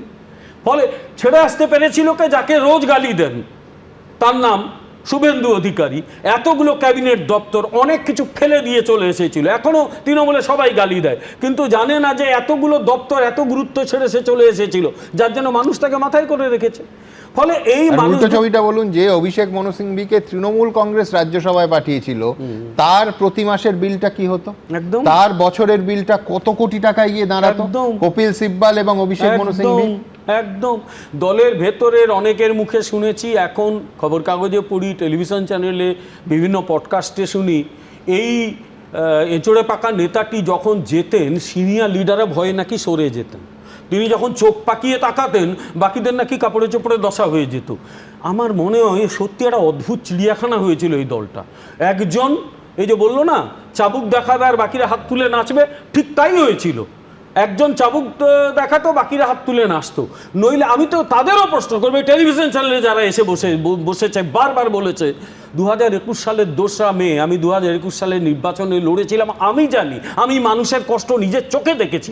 এখনও আমার মাঝে মাঝে ঘুম ভেঙে যায় সেগুলো দেখে, যে মানুষের মেরে ঘর বাড়ি ভেঙে দিয়েছে, ভাতের থালায় লাথি মেরেছে, মানুষ পালিয়ে গেছে। রাত 12:30টায় দমদম স্টেশনে লুকিয়ে থাকা একটি মেয়ে ফোন করেছে, স্যার বাচ্চাকে নিয়ে লুকিয়ে আছি, কি করব বলুন। সেই রাতে বাড়ির সবার বাধা অস্বীকার করে, অগ্রাহ্য করে আমাকে মেয়েটাকে উদ্ধার করতে যেতে হয়েছে। এগুলো ঘটনা ঘটা বললে মেয়েটাকে আমি নিয়ে আসবো এখানে, এই ঘটনা আমার নিজের চোখে দেখেছি। মেদিনীপুরের খেজুরিতে 60 বছরের মেয়ে রেপ্ট হয়েছে, সে মহিলা রেপ্ট হয়েছে, সে বলছে 18-20 বছরের আমার নাতির বয়সী ছেলেরা আমাকে রেপ করে গেল। আমার প্রশ্ন এই মমতা বন্দ্যোপাধ্যায়ের কাছে, আপনি যা করেছেন ক্রাইম এগেনস্ট হিউম্যানিটি। যদি বিচার করতে হয় আপনাকে বিচার করা দরকার, তারপরে এঁচড়ে বাঁকা নেতার হবে। Because what you have done সেটা কিন্তু কিছুতেই ক্ষমা করা যায় না। আপনি ক্ষমার অযোগ্য অপরাধ করেছেন। আর সবচেয়ে বড় কথা, এই জন্য আমি মানুষের কাছে হাত জোড় করেও ক্ষমা চাই যে আমরা সিপিএমের বিরুদ্ধে লড়াই করেছেন বলে মমতা ব্যানার্জিকে সমর্থন করেছিলাম, অন্যায় করিনি। কিন্তু অনেক সময় ভুল কাজ মানে ঠিক কাজ করলেও না অপরাধ হয়ে যায়। এই মমতা ব্যানার্জিকে সমর্থন করার অপরাধ হয়েছিল, আমরা তখনও জানতাম ইনি ডিগ্রি জালিয়াতি করেছেন। তাও মনে হয়েছিল যে হয়তো এমন হতে পারে যে একটা মানুষ জীবনে একটা ভুল করে পরে তো ঠিক করতে পারে, এই ঠিক করবে, এ শোধরাবে না। কারণ এ যতটা লড়াকু নেত্রী, বিরোধী নেত্রী, ঠিক ততটা অপদার্থ একজন প্রশাসক। প্রশাসনে কিচ্ছু বোঝেন না উনি। বরাবর প্রশাসনটাকে নিজের পৈতৃক জমিদারি ঠাউরেছিলেন।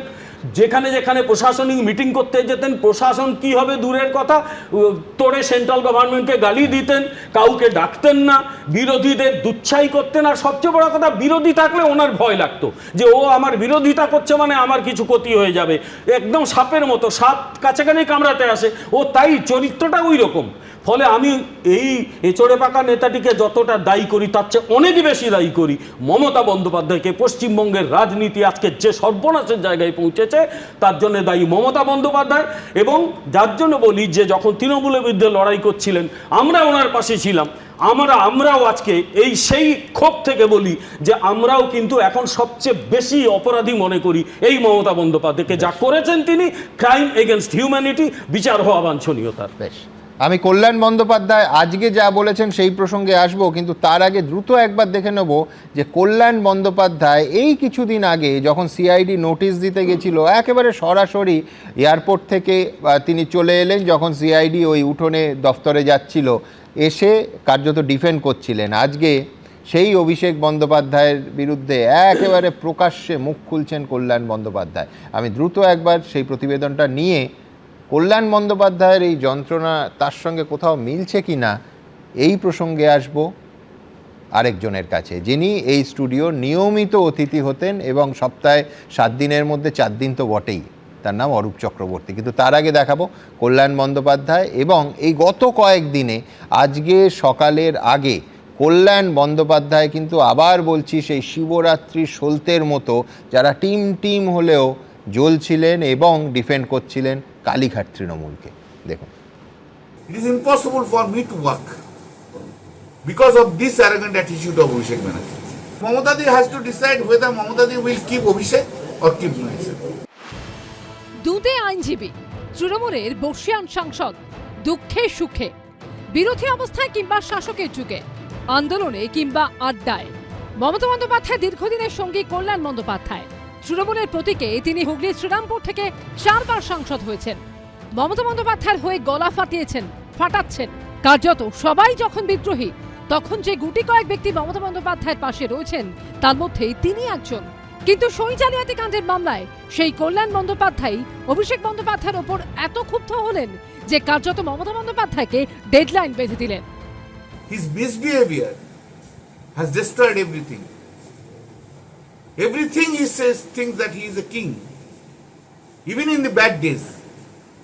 When in the bad days I am standing for the party, standing behind Mamata Banerjee. Now Didi decides what should be done. Mamata Di has to decide first. Mamata Di has to first decide that yes, she cannot move the party without Abhishek, then I will not be there. গত 30শে মে সোনারপুরে প্রবল ক্ষোভের মুখে পড়েন অভিষেক বন্দ্যোপাধ্যায়। তাকে লক্ষ্য করে চোর স্লোগানের পাশাপাশি ডিম জুতো ছোড়া হয়। সেই ঘটনার প্রতিবাদে থানায় ডেপুটেশন দিতে গিয়ে বিক্ষোভের মুখে পড়েন সাংসদ কল্যাণ বন্দ্যোপাধ্যায়। অভিযোগ, ভিড়ের মধ্যে আচমকা এক ব্যক্তি মোবাইল ফোন দিয়ে পিছন থেকে কল্যাণ বন্দ্যোপাধ্যায়ের মাথায় আঘাত করে। এরপরই পড়ে যান তৃণমূল সাংসদ। আর যিনি কিনা সেদিন রাস্তায় নেমেছিলেন তাকেই রাতারাতি আইনজীবীর পদ থেকে সরিয়ে দিলেন অভিষেক বন্দ্যোপাধ্যায়। হারের জন্য তো ওই তো সবচেয়ে বেশি রেসপন্সিবল। লোকে কি বলছে?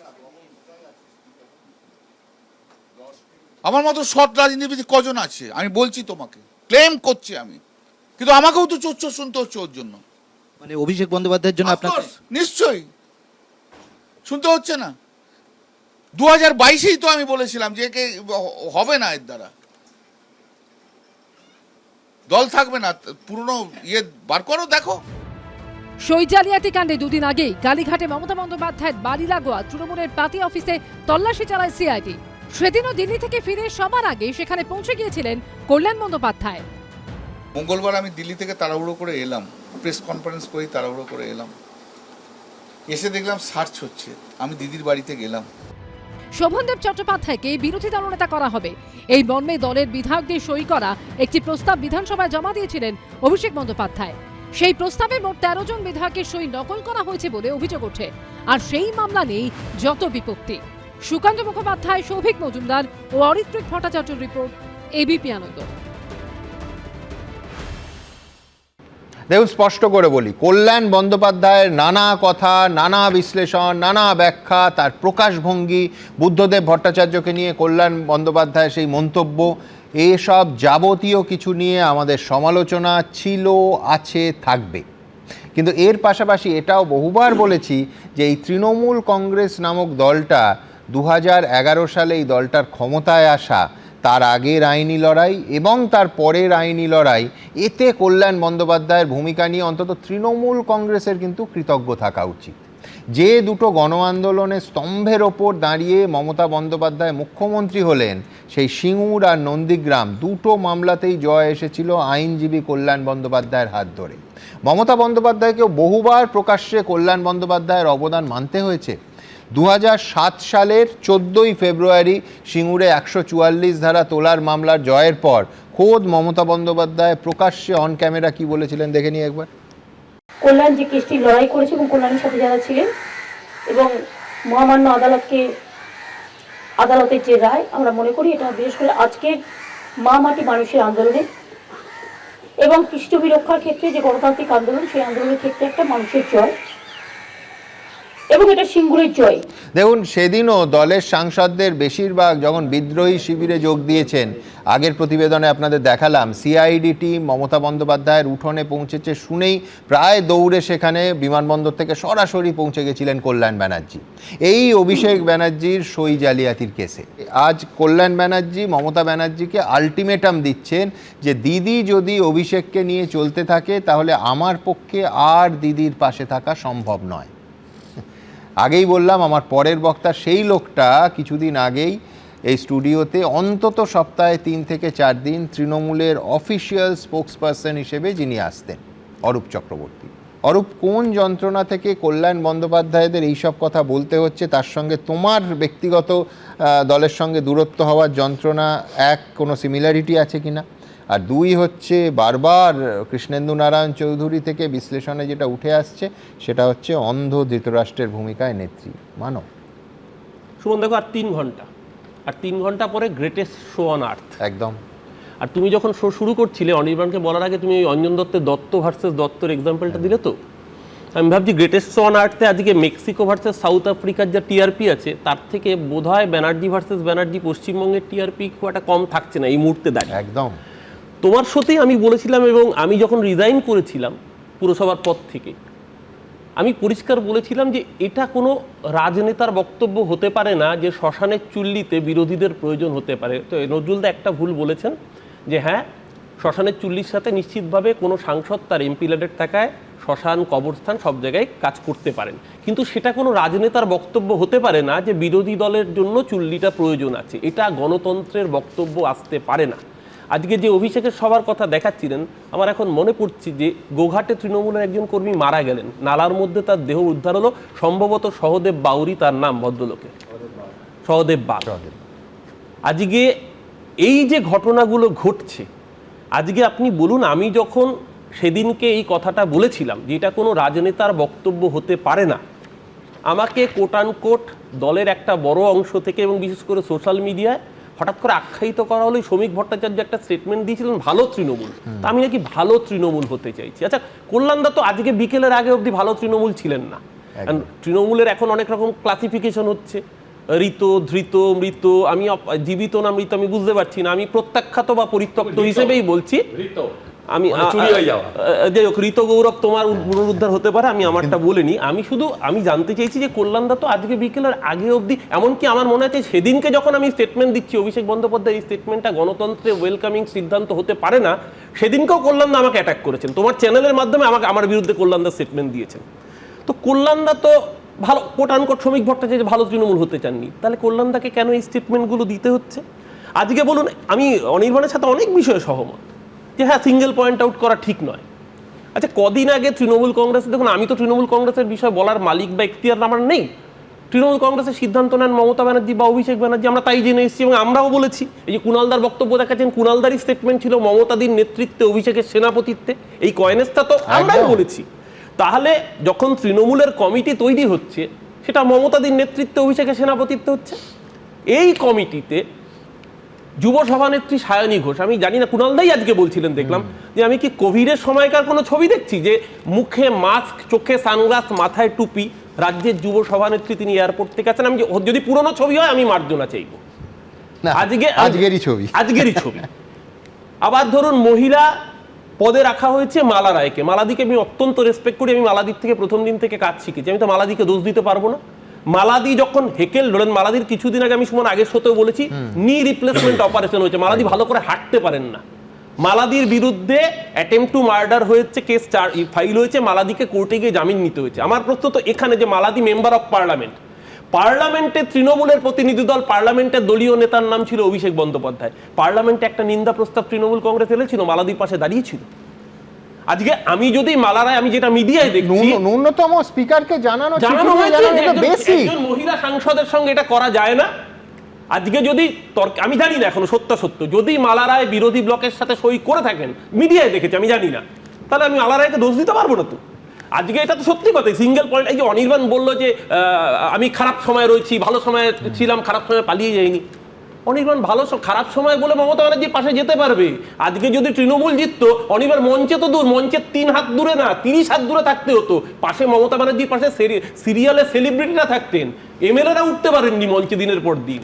অনির্বাণ, আমি বলছি না মানে আমার অনির্বাণের বিরুদ্ধে কোনো বক্তব্য নেই, কারণ অনির্বাণ তো সত্যি কথাই বলছে যে এই যে অনির্বাণ বললো শালবনীতে আজকে তানভীর বাচ্চা তামান্না নিয়ে তোমার এখানে দিনের পর দিন শো হয়েছে।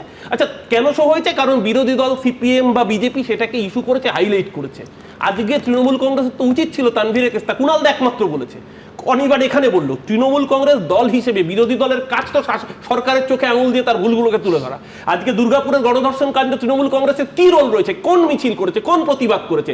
আজকে যখন এই বেহালার কাণ্ডটা ঘটলো, আজকে যখন বাসজনিতে স্কুল ছাত্রের ঘটনাটা ঘটলো, কি রোল ছিল বিরোধী দল হিসেবে তৃণমূল কংগ্রেসের? আমি তো বলছি শুভেন্দু অধিকারীকে আমিও তো সমালোচনা করেছি, দিনের পর দিন তোমার সাথে সমালোচনা করেছি।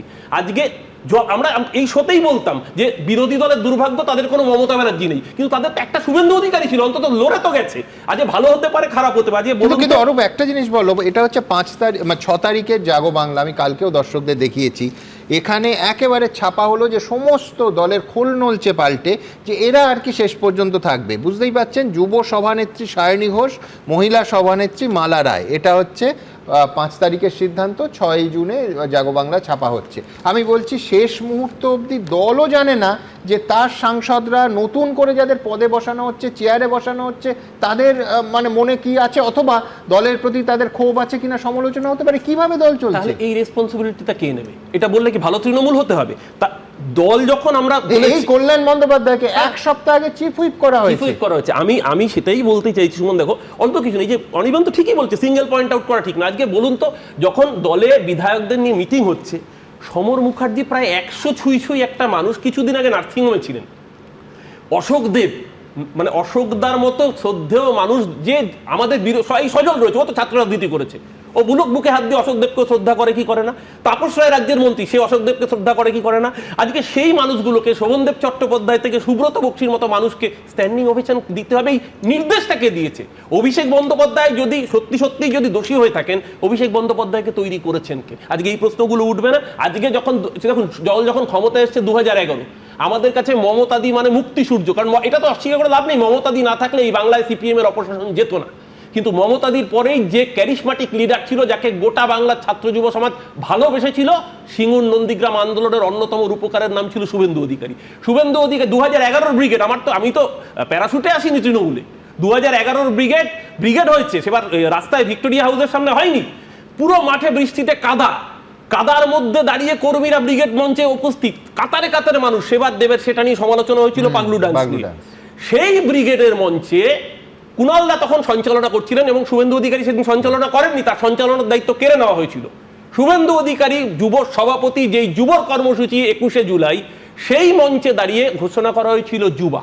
একদম সেই দিনকে শুধুমাত্র আজকে কল্যাণদার ভাষায় রক্তের সম্পর্ককে জায়গা করে দেওয়ার জন্য কল্যাণদার জায়গাটায় আসছিলাম। আমি আজকে আবারও বলছি, শুনুন, ওই ডারউইনের থিওরি আছে না, survival of the fittest, Mamata ব্যানার্জির পরে যদি যোগ্যতার নিরিখে কোনো নেতৃত্ব হতে পারত, তাহলে আজকে তৃণমূল কংগ্রেসের মুখ্যমন্ত্রীর নাম হতো হয়তো শুভেন্দু অধিকারী, তাহলে তৃণমূলকে হয়তো আজকে এই দিনটা দেখতে হতো না।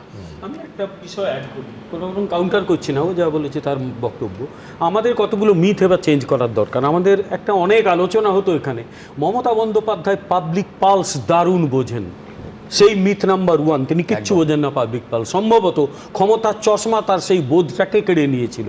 দ্বিতীয় কথা হচ্ছে যে মমতা বন্দ্যোপাধ্যায় আর একটা রোগ থেকে মুক্ত নন, বিশেষত আমাদের থার্ড ওয়ার্ল্ড কান্ট্রিতে এবং ভারতের আঞ্চলিক দলগুলোতে যে পরিবার কেন্দ্রিকতা রয়েছে, কংগ্রেসের মধ্যেও যথেষ্ট রয়েছে, তিনি তার পাল্লায় পড়ে গেলেন। নিজের ছায়াকেও বিশ্বাস করলেন না, দলেরও একেবারে যে মানুষটা নিজের জীবন দিয়েছে, যা তার পরিবারকেও বিশ্বাস করলেন না।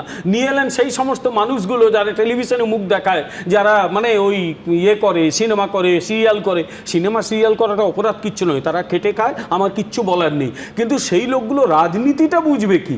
রাজনীতি সেই লোকটা বুঝবে যে মাঠে ময়দানে মার খেয়েছে, লড়াই করেছে, তিনি তাদের ভুলে গেলেন। ফলে মমতা বন্দ্যোপাধ্যায়ের সম্পর্কে কিছু মিথ বোধহয় আমরাও তৈরি করে ফেলেছিলাম এখানে, সেই মিথগুলো এবারে আস্তে আস্তে ভেঙে গেল। মিথগুলো তৈরি হয় সাকসেসের পর। অনির্বাণ, একবার অনির্বাণের কাছে সিরিয়ালের ব্যক্তিদের কথা বললেন, এইবারে বিজেপির যারা যারা বিধায়ক হয়েছেন বা হতেও পারেননি, লড়েছেন, তাদের মধ্যে সিনেমা সিরিয়ালের লোক নেই। আজকে দেখুন অরূপদা যা যে কথাগুলো বললেন, যে সবটা ফেলে দেওয়া যাবে না, কারণ দলের যে সমালোচনার বিভিন্ন দৃষ্টিকোণ থেকে তিনি বলছেন, বা অনেকেও যারা বলছেন, সমালোচনা আমি বলতে পারি কখনো পুরোটা ফেলে দেওয়া যায় না। কিন্তু একইভাবে বলবো, আজকে ক্ষমতায় নেই বলে বা ক্ষমতা হারিয়েছে বলে, অন্যায় করে জোর করে হারিয়ে দেওয়া হয়েছে বলে, আজ সরকার গঠনের 1.5-2 মাস পরেও তৃণমূল কত খারাপ, আমরা এটা নিয়ে আলোচনা করে যাব, নাকি এই 1.5-2 মাসে এই সরকারের দেওয়া প্রতিশ্রুতি তার কতটুকু পালন হলো সেটাও আলোচনা করব। আজকে জুন মাসে আমি বলছি, ধরো 2011-এ, অনির্বাণ তুমি তো স্কুলে পড়তে না, যথেষ্ট বড়, 2011-এ সরকার গঠনের পর 1 মাস পরে তুমি আলোচনা করেছো যে বামফ্রন্ট সরকারের পরে মমতা বন্দ্যোপাধ্যায়ের সরকারের যখন এলো,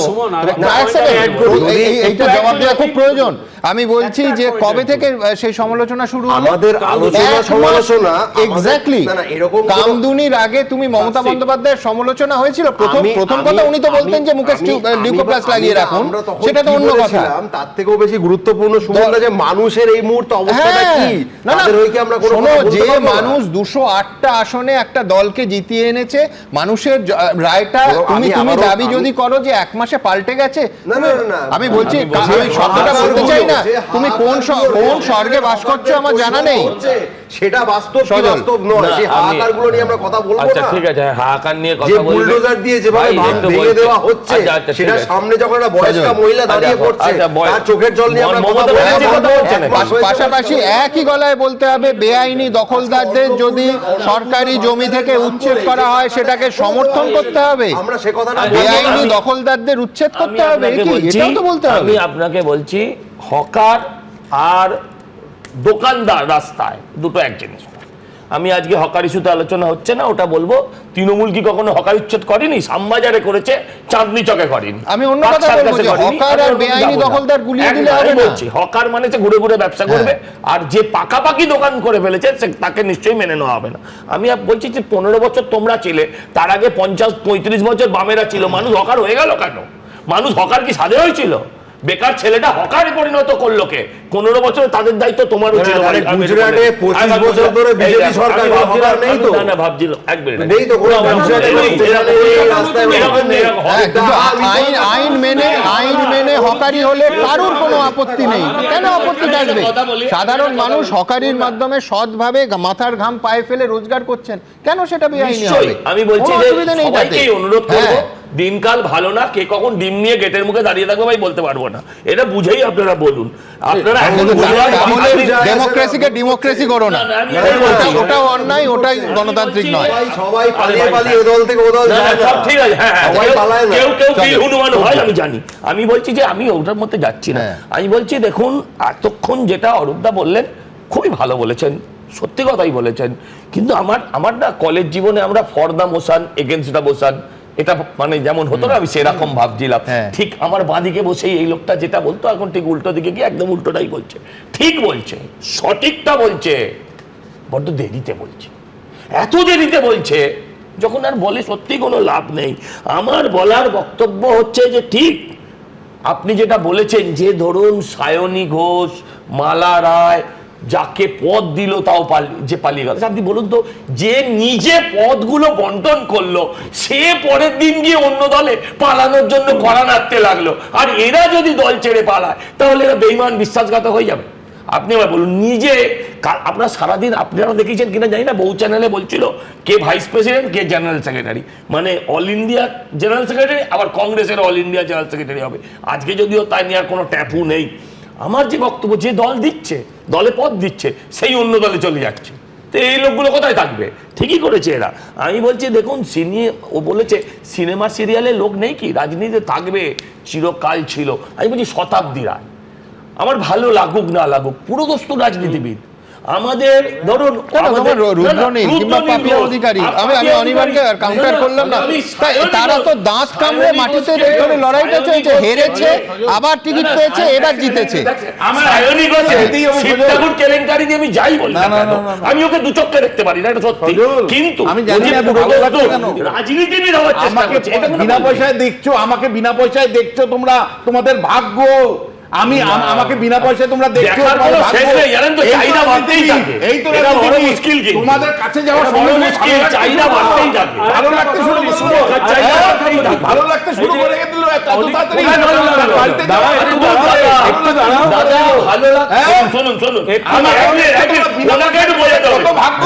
আমাকে বিনা পয়সায় দেখছো, কত ভাগ্যবান তোমরা। এখন তোমরা একটা সরকার এসছে, দেখুন আমি আপনাকে বলছি ভাগ্য অভাগ্যের কথা না, এই যে শুনুন আমি বলছি দেখার চাহিদা, যে দেখতে থাকবে, এই চাহিদা বাড়তে থাকে মানুষের, সে তার মধ্যে যাচ্ছি না। কিন্তু দেখুন আপনি যেটা বলতে চাইছেন না, যে আজকে বাড়িতে গেছে, সে বাড়িতে গেছে তার মানে সে বিজেপিতে গেছে, দুটোকে এক করবেন না আপনারা। ডেমোক্রেসিতে এই না না ভূপেন্দ্র যাদবের ফ্ল্যাটে মিটিং হচ্ছে, সেখানে এই রাজ্যের মুখ্যমন্ত্রী উপস্থিত, আর এক দুইয়ের কোনো জায়গা নেই। আবার বলছি দাদা, আচ্ছা তুমি বলো কালকে সন্তোষ মোহন দেবের কন্যা, আমি বলেছি আমি ডিভিয়েট করবো কি করে, আমি মুশকিল, আমি আপনাকে বুঝিয়ে বলছি, তার মানে এরা বিজেপিতে আসছে না বাবা ভুল, তার মানে যে এরা বিজেপিতে আসছে এটা ভাবা ভুল। এত ভালো লাগছে কেন তোমাদের? কোথায় ভালো লাগলো? আমি একটু নজরুলদার কাছে যাই। হ্যাঁ আমি দু তিনটা পয়েন্ট ছোট ছোট করে বলবো। এই যে বিমল শঙ্কর বাবু বললেন যে মমতা ব্যানার্জি প্রশাসক হিসেবে একদম অপদার্থ, আমি মানতে রাজি না।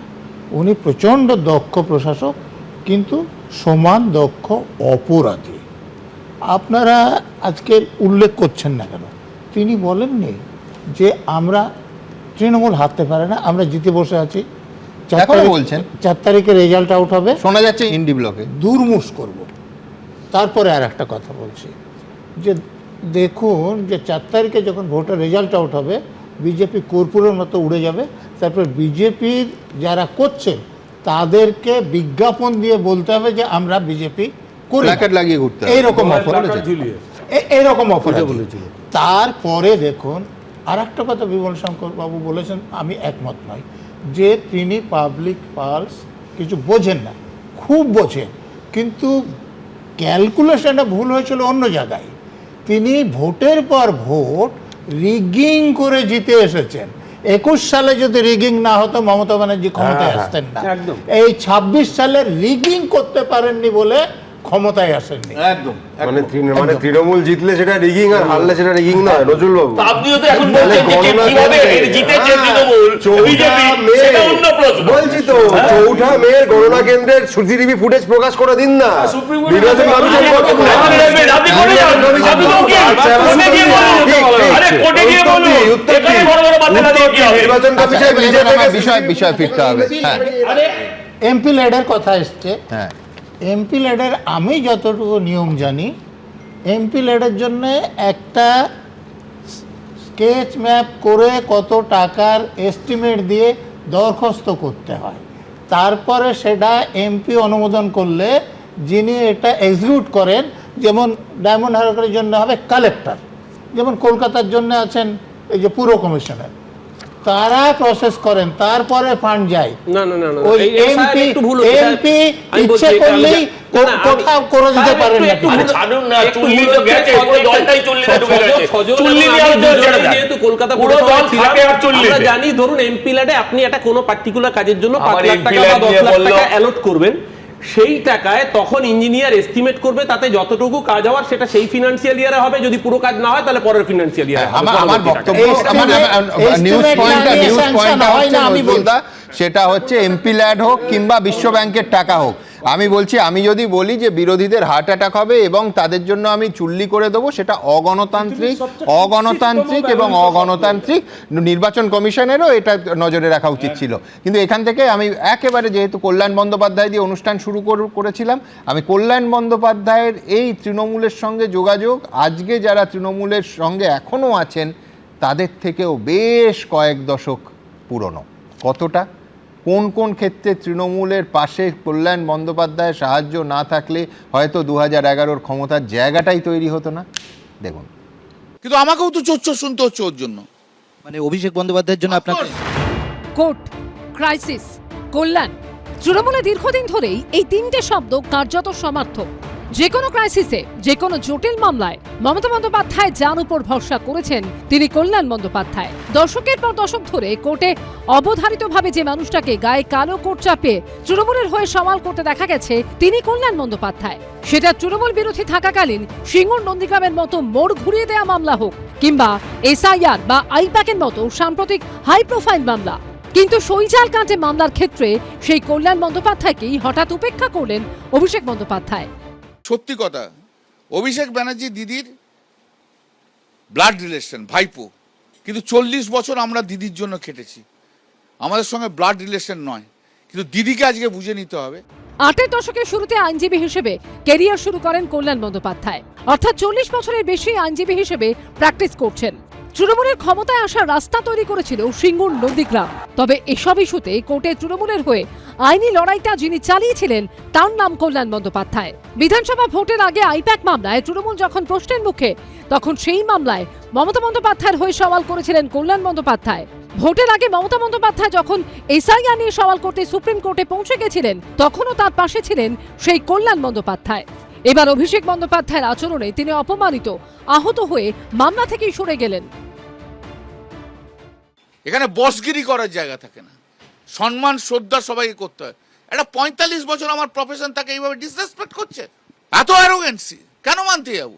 এই যে অবিশ্বাস, এই যে সন্দেহ, এই যে সেখান থেকে তার ইগো, সেখান থেকে তার উপেক্ষা, এইটা কিন্তু এই কেসের ক্ষেত্রে দেখা গেছে। সুতরাং এটা ঘটারই ছিল, কারণ তার মধ্যে, অভিষেকের মধ্যে এখন প্রত্যেক মানুষের প্রতি, প্রত্যেক তার রাজনৈতিক সতীর্থদের প্রতি একটা সংশয়, একটা অবিশ্বাস, একটা প্রতি মুহূর্তে একটা বিশ্বাসের অভাব, এগুলো তার মধ্যে দানা বাঁধছে এবং সেখান থেকে সে মুক্তি পেতে চাইছে, যার জন্যে কল্যাণ বন্দ্যোপাধ্যায়কে আর বিশ্বাস করতে পারছে না, তাই সেখান থেকে বেরিয়ে আসতে চাইছে। বহু ক্রাইসিস থেকে তৃণমূলকে উদ্ধার করা কল্যাণ বন্দ্যোপাধ্যায় এবার নেত্রীর সামনে আলটিমেটাম দিয়েছেন। হয় তিনি, নয় অভিষেক বন্দ্যোপাধ্যায়। কি করবেন মমতা বন্দ্যোপাধ্যায়? আজকে কল্যাণ বন্দ্যোপাধ্যায় যে আলটিমেটাম দিয়েছেন, আমার মনে হয় আজকে একটা খুব ক্রিটিক্যাল দিন তৃণমূল কংগ্রেসের প্রতি, যে মমতা বন্দ্যোপাধ্যায়কে এইটা নিতেই হবে, এই কলটা, যে উনি কার সঙ্গে আছেন, উনি তার সারা জীবনের দলীয় কর্মী নেতৃত্বের সঙ্গে আছেন, নাকি উনি একজন রাজনৈতিক রোবটের সঙ্গে আছেন। তার কারণ অভিষেক বন্দ্যোপাধ্যায় যদি রাজনৈতিক পরিণত মস্তিষ্ক থাকতো, একটু চিন্তা ভাবনা করতেন, তাহলে এই ধরনের পদক্ষেপ, হঠকারী পদক্ষেপ হঠাৎ করে নিয়ে কল্যাণ বন্দ্যোপাধ্যায়কে বিক্ষুব্ধ করতেন না। রাজনৈতিক অস্তিত্ব রক্ষার লড়াইয়ের মধ্যেই আরও এক ধর্ম সংকটে মমতা বন্দ্যোপাধ্যায়। অর্ণব মুখোপাধ্যায় ও দীপক ঘোষের রিপোর্ট, এবিপি আনন্দ। আমি আবার অত্যন্ত গুরুত্বপূর্ণ একটা বিষয় আসবো, কিন্তু তার আগে আপনারা কি বলছেন? আপনারা জানেন Facebook, YouTube, x, Insta, thread সমস্ত জায়গায় আমরা কিছু মন্তব্য রাখি। রক্তের সম্পর্ক না অনুগত কর্মী, বেছে নিন নেত্রী, বলছেন কল্যাণ বন্দ্যোপাধ্যায়। কাকে বেছে নেবেন? মমতা বন্দ্যোপাধ্যায়। কল্যাণ বন্দ্যোপাধ্যায়কেই বেছে নেবেন মনে করছেন মাত্র 2% লোক। অভিষেক বন্দ্যোপাধ্যায়কে মমতা বন্দ্যোপাধ্যায় বেছে নেবেন মনে করছেন 96% লোক, বলতে চাননি 2%। অভিষেক বন্দ্যোপাধ্যায়ের জন্যই তৃণমূল থেকে দূরে সরে যাচ্ছেন দীর্ঘদিনের সৈনিকরা, হ্যাঁ মনে করছেন 86% মানুষ, 12% মানুষ তা মানতে চাননি, 2% মানুষ বলতে চাননি। কল্যাণ বন্দ্যোপাধ্যায় বলছেন হারের জন্য তো অভিষেক বন্দ্যোপাধ্যায় সব থেকে বেশি দায়ী। এই দাবি কি ঠিক বলে আপনি মনে করেন? ঠিক মনে করেন 91% লোক, ঠিক মনে করেন না 8% লোক, বলতে চাননি 1%। আদালতের গুঁতোকে সিআইডির কাছে হাজিরা দিলেন। সিআইডির হাজিরা এড়াতেই কি দিল্লি গিয়ে বসেছিলেন অভিষেক বন্দ্যোপাধ্যায়? 79% লোক মনে করছেন একেবারে তাই, মানতে চাননি 20% লোক, 1% লোক বলতে চাননি। রাজ্যসভা থেকে তৃতীয় তৃণমূল সাংসদের পদত্যাগ। সুখেন্দু শেখর রায়, সুস্মিতা দেবের পর ইস্তফা দিলেন প্রকাশচিক বড়াইক। প্রতীকটা মমতা বন্দ্যোপাধ্যায়ের হাতছাড়া হওয়া কি শুধু সময়ের অপেক্ষা? সময়ের অপেক্ষা মনে করছেন 82% লোক, 15% লোক তা মানতে চাননি, বলতে চাননি 3%। এবার সরাসরি মন্তব্য। অভয় দত্ত লিখছেন একটা নীতি আদর্শহীন দলের পরিণতি যা হতে পারে আজ সেটাই হচ্ছে। শর্মিষ্ঠা দত্ত লিখছেন অভিষেক বন্দ্যোপাধ্যায়ের ঔদ্ধত্য আসলে বংশ পরম্পরা। অমর চৌধুরী লিখছেন অভিষেক বন্দ্যোপাধ্যায় এত বড় নেতা হলে সিআইডিতে হাজিরা দিতে ভয় পাচ্ছিলেন কেন? সুকণ্ঠ দত্ত লিখছেন চাকরি থেকে গরু, কয়লা, বালি, তৃণমূল আমলে যত দুর্নীতি সবেতেই অভিষেক বন্দ্যোপাধ্যায়ের নাম জড়ায় কেন? সত্যজিৎ বিশ্বাস লিখছেন শাসক থাকাকালীন বিচারপতিদের আক্রমণ করতেন অভিষেক বন্দ্যোপাধ্যায়, এখন রক্ষা কবচ চেয়ে হাইকোর্টে যেতে কেমন লাগছে তার? ঠিক এখান থেকে আমি পুরনো আরেকটা বাক্য আপনাদের সামনে রাখবো, হারাধনের 10টি ছেলে। বিশ্বাস করুন গত সপ্তাহে, অন্তত গতকাল অবধি কিন্তু এই শব্দটা রাজ্যসভার সাংসদদের সংখ্যার ক্ষেত্রে বলা যেত না। তার কারণ সংখ্যাটা ছিল 13, 12, 11, এবার 10-এ এসে ঠেকলো। হারাধনের 10টি ছেলে বলাই যায়। তার কারণ আপনাদের বললাম যে আরও আরেকটা খসলো তৃণমূলের রাজ্যসভার মুকুট থেকে, মানে পালকের কথা বলছি। দেখুন, 4th মের পর বুঝতে পারেনি যে ওর জন্য দলটার এই সর্বনাশ হয়ে গেছে? বুঝতে পারেনি? একটা মানুষ তো বুঝবে। সবাইকে ডিসরেসপেক্ট করবো, একে বাদ দিতে হবে। অ্যাজ এ নর্মাল একজন থাকবে, ফিডার কিছু থাকবে না, তবে আমি রয়েছি, নালে নেই। অভিষেক বন্দ্যোপাধ্যায়ের ওপর যেদিন ক্ষোভ উগরে দিলেন তৃণমূলের লোকসভার সাংসদ কল্যাণ বন্দ্যোপাধ্যায়, সেদিনই পদত্যাগ করেন তৃণমূলের রাজ্যসভার আরও এক সাংসদ। বাংলার মাননীয় মুখ্যমন্ত্রী যেভাবে ইনস্ট্রাকশন দিবে আগামী দিন আমি ওই কাজ করব। সোমবার তৃণমূলের রাজ্যসভার সাংসদ পদ থেকে ইস্তফা দিয়েছিলেন সুখেন্দু শেখর রায়। বুধবার একই পথে হেঁটে সাংসদ পদ থেকে ইস্তফা দেন সুস্মিতা দেব। বৃহস্পতিবার রাজ্যসভার সাংসদ পদ ছাড়লেন প্রকাশচিক বড়াইক।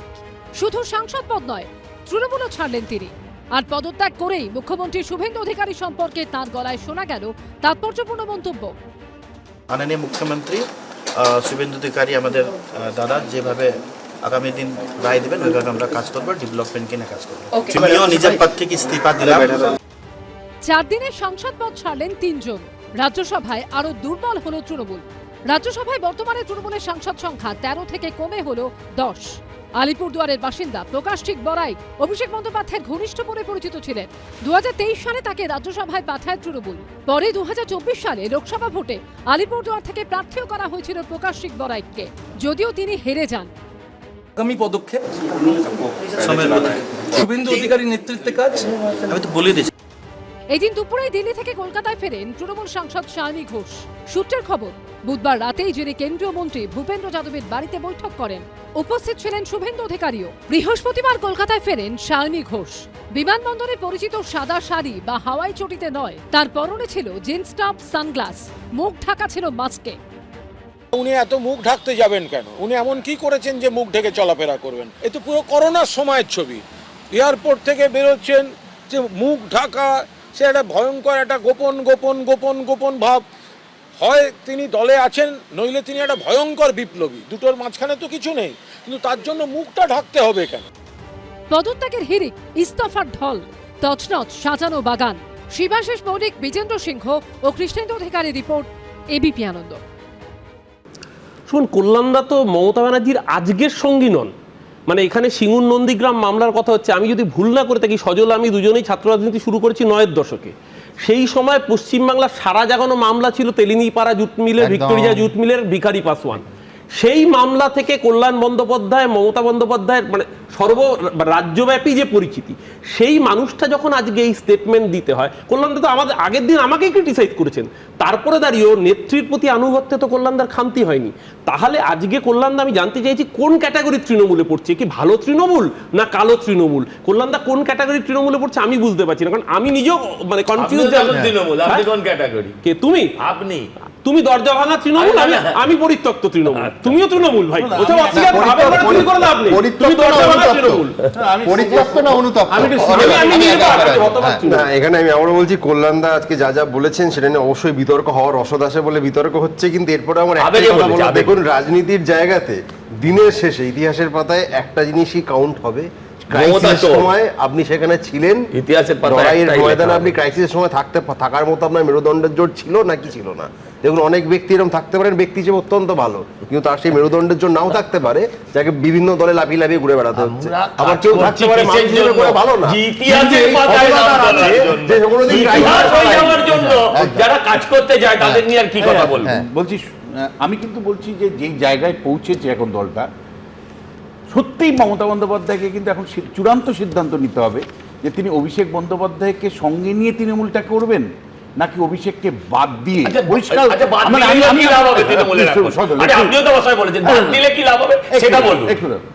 বলছি যে আমি কিন্তু মনে করি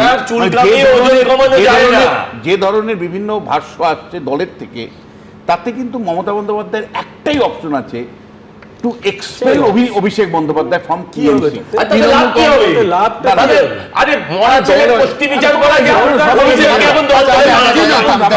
থামতে হবে। দেখুন আমি আসবো বেশ, কিন্তু এত ইতিহাসের কথা হচ্ছে, অনির্বাণ ইতিহাসের কথা বলছে, এমন অনেক কিছু আমরা দেখছি যেটা কিন্তু ইতিহাসে কোনোদিন দেখিনি, ইতিহাসে তো লেখা নেই, আমরাও কোনোদিন দেখিনি। সব থেকে বড় কথা, কোনোদিন শুনেছেন যে কলেজ থেকে বাক্স ভর্তি টাকা উদ্ধার হচ্ছে এবং এতদিন সেই টাকা ফেলে রাখা হচ্ছে, উঁয়ে খেয়েছে? সজল একেবারে মানে আঁখো দেখা হাল আমাদের বলতে পারবে। কালকে রাতে প্রায় 2 কোটি টাকা উদ্ধার হলো স্কুল থেকে, স্কুলের ভল্টে 2 কোটি টাকা। এ কোথায়, কোন রাজ্যে আছি আমরা, কোন রাজ্যে ছিলাম, এ প্রশ্ন উঠবে না? দেখুন, খাস কলকাতার বুকে সুরেন্দ্রনাথ কলেজের পর এবার উত্তর 24 পরগনার কাঁচরাপাড়ার বেসরকারি ইংরেজি মিডিয়াম স্কুল শিক্ষা প্রতিষ্ঠানে ফেক টাকার পাহাড়। হল থেকে উদ্ধার হলো প্রায় 2.25 কোটি টাকা। কাঁচরাপাড়া হার্নেট ইংলিশ মিডিয়াম স্কুল, এই স্কুলের পরিচালন সমিতির সভাপতি পদে রয়েছেন বীজপুরের প্রাক্তন তৃণমূল বিধায়ক সুবোধ অধিকারীর ভাই ও কাঁচরাপাড়া পুরসভার তৃণমূলের প্রাক্তন চেয়ারম্যান কমল অধিকারী। এছাড়া সম্পাদক গৌতম ঘোষ তস্তিদার, যিনি তৃণমূল ঘনিষ্ঠ বলে পরিচিত। উনি গৌতম ঘোষের পাশের ঘরে ম্যাডামকে নিয়ে বসে গান গাইতো, আমরা বসে বসে শুনতাম। বিভিন্ন থানার বড় বাবুরা এখানে এসে আড্ডা মারতো। 5:30, 5:30 থেকে 8:30, 9টা, 10টা অবধি এটা একটা আখড়া ছিল। এই স্কুলের হিসাব রক্ষক অভিক নাগ, শোনা যাচ্ছে সম্প্রতি তিনি ইস্তফা দেওয়ার ইচ্ছা প্রকাশ করেন। স্কুল কর্তৃপক্ষের তরফে বলা হয় হিসেব বুঝিয়ে দিতে, সেই কারণেই বুধবার স্কুলের ভল্ট খোলা হয়। আর তারপরই চোখ কপালে ওঠার জোগাড়, স্কুলের ভল্টে প্যাকেটে মোড়া রাশি রাশি টাকা, প্রায় 18 থেকে 20টা প্যাকেট। প্রথম প্যাকেটেই ছিল 26 লক্ষ টাকা নগদ। খবর দেওয়া হয় বীজপুর থানায়, আনা হয় টাকা গোনার মেশিন, শুরু হয় ভল্ট থেকে টাকা গোনা। টাকা গুনতে গুনতে প্রায় ভোর হয়ে যায়, অঙ্কটা পৌঁছয় 1,77,00,000 স্কুলটা রাত 10টা, 11টা এবং 12টা, 1টা অবধিও খোলা রয়েছে। কি কাজ হচ্ছে এখানে? কত অ্যাকাউন্টসের কাজ হতে পারে? তবে এটা সাদা টাকা নয়।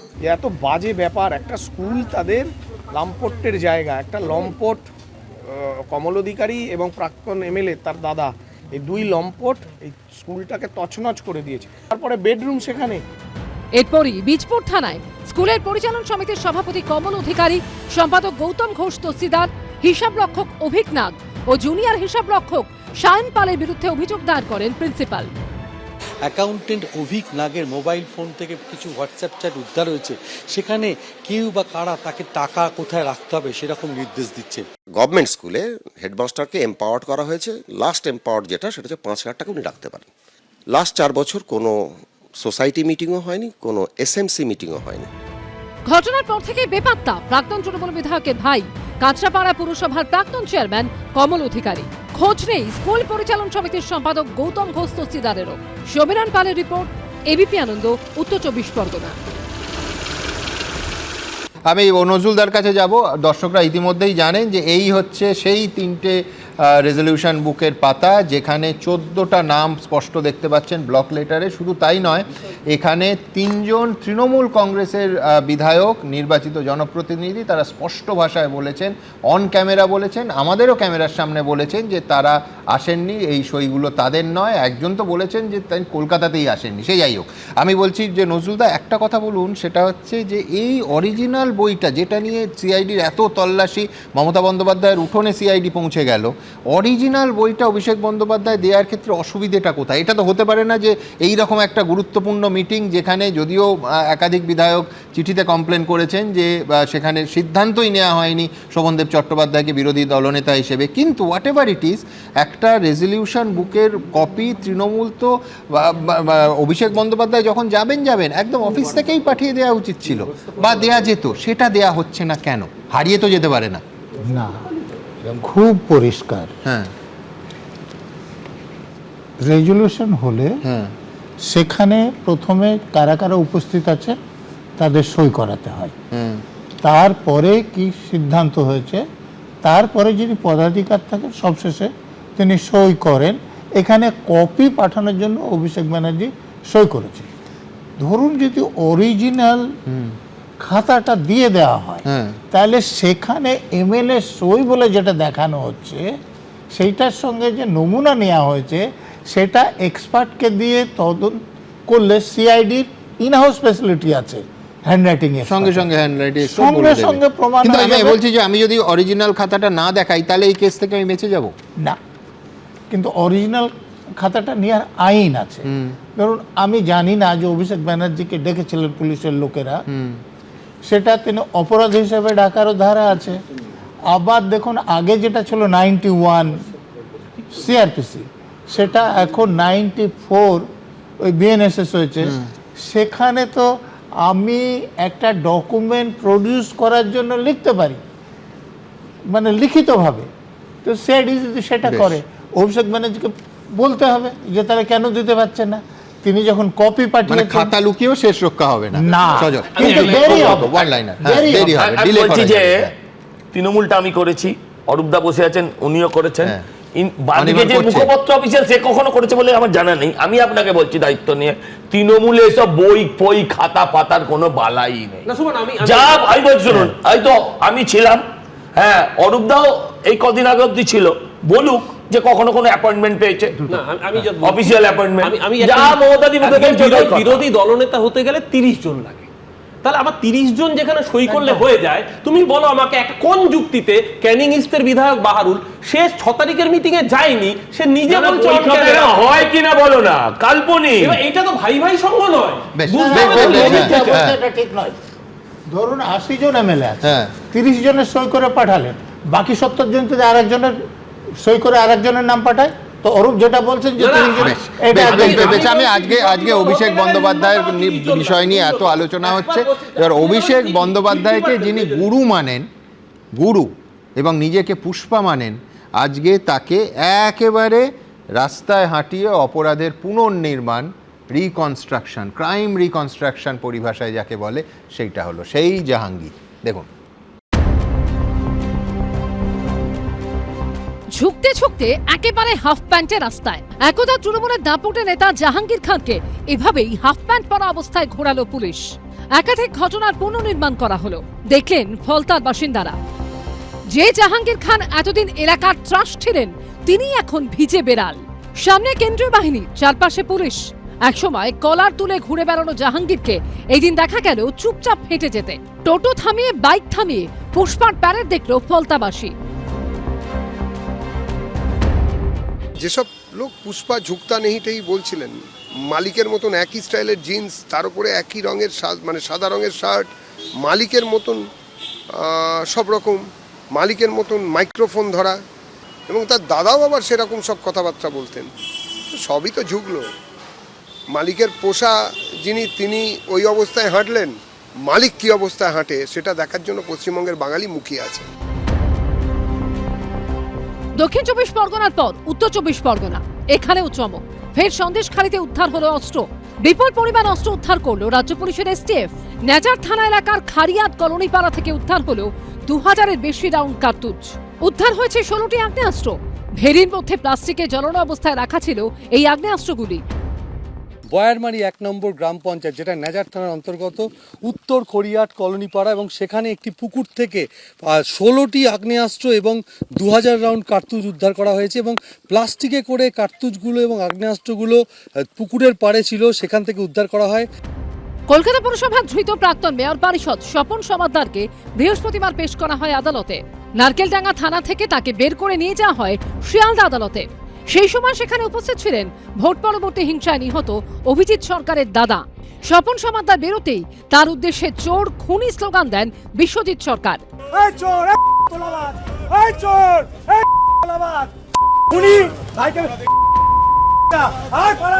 উত্তেজনার পরিস্থিতি নারকেলডাঙ্গা থানার ঠিক সামনে, যখন এই বিদায়ী এমআইসি তাকে যখন বা কাউন্সিলর স্বপন সমাদ্দারকে যখন নিয়ে যাওয়া হচ্ছিল, ঠিক সেই সময় এরপর শিয়ালদা আদালতে স্বপন সমাদ্দারকে পেশ করার সময় ছোড়া হয় ডিম।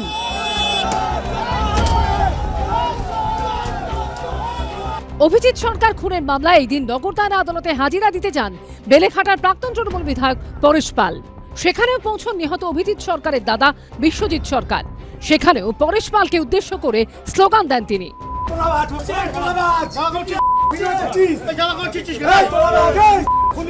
অন্যদিকে এই দিন পূর্ব বর্ধমানের নাদনঘাটে প্রাক্তন মন্ত্রী স্বপন দেবনাথের পার্টি অফিস থেকে উদ্ধার হয় কম্বল, শাড়ি সহ প্রচুর সরকারি ত্রাণ সামগ্রী। পার্থপ্রতিম ঘোষ, গৌতম মণ্ডল ও সমীরণ পালের রিপোর্ট, এবিপি আনন্দ।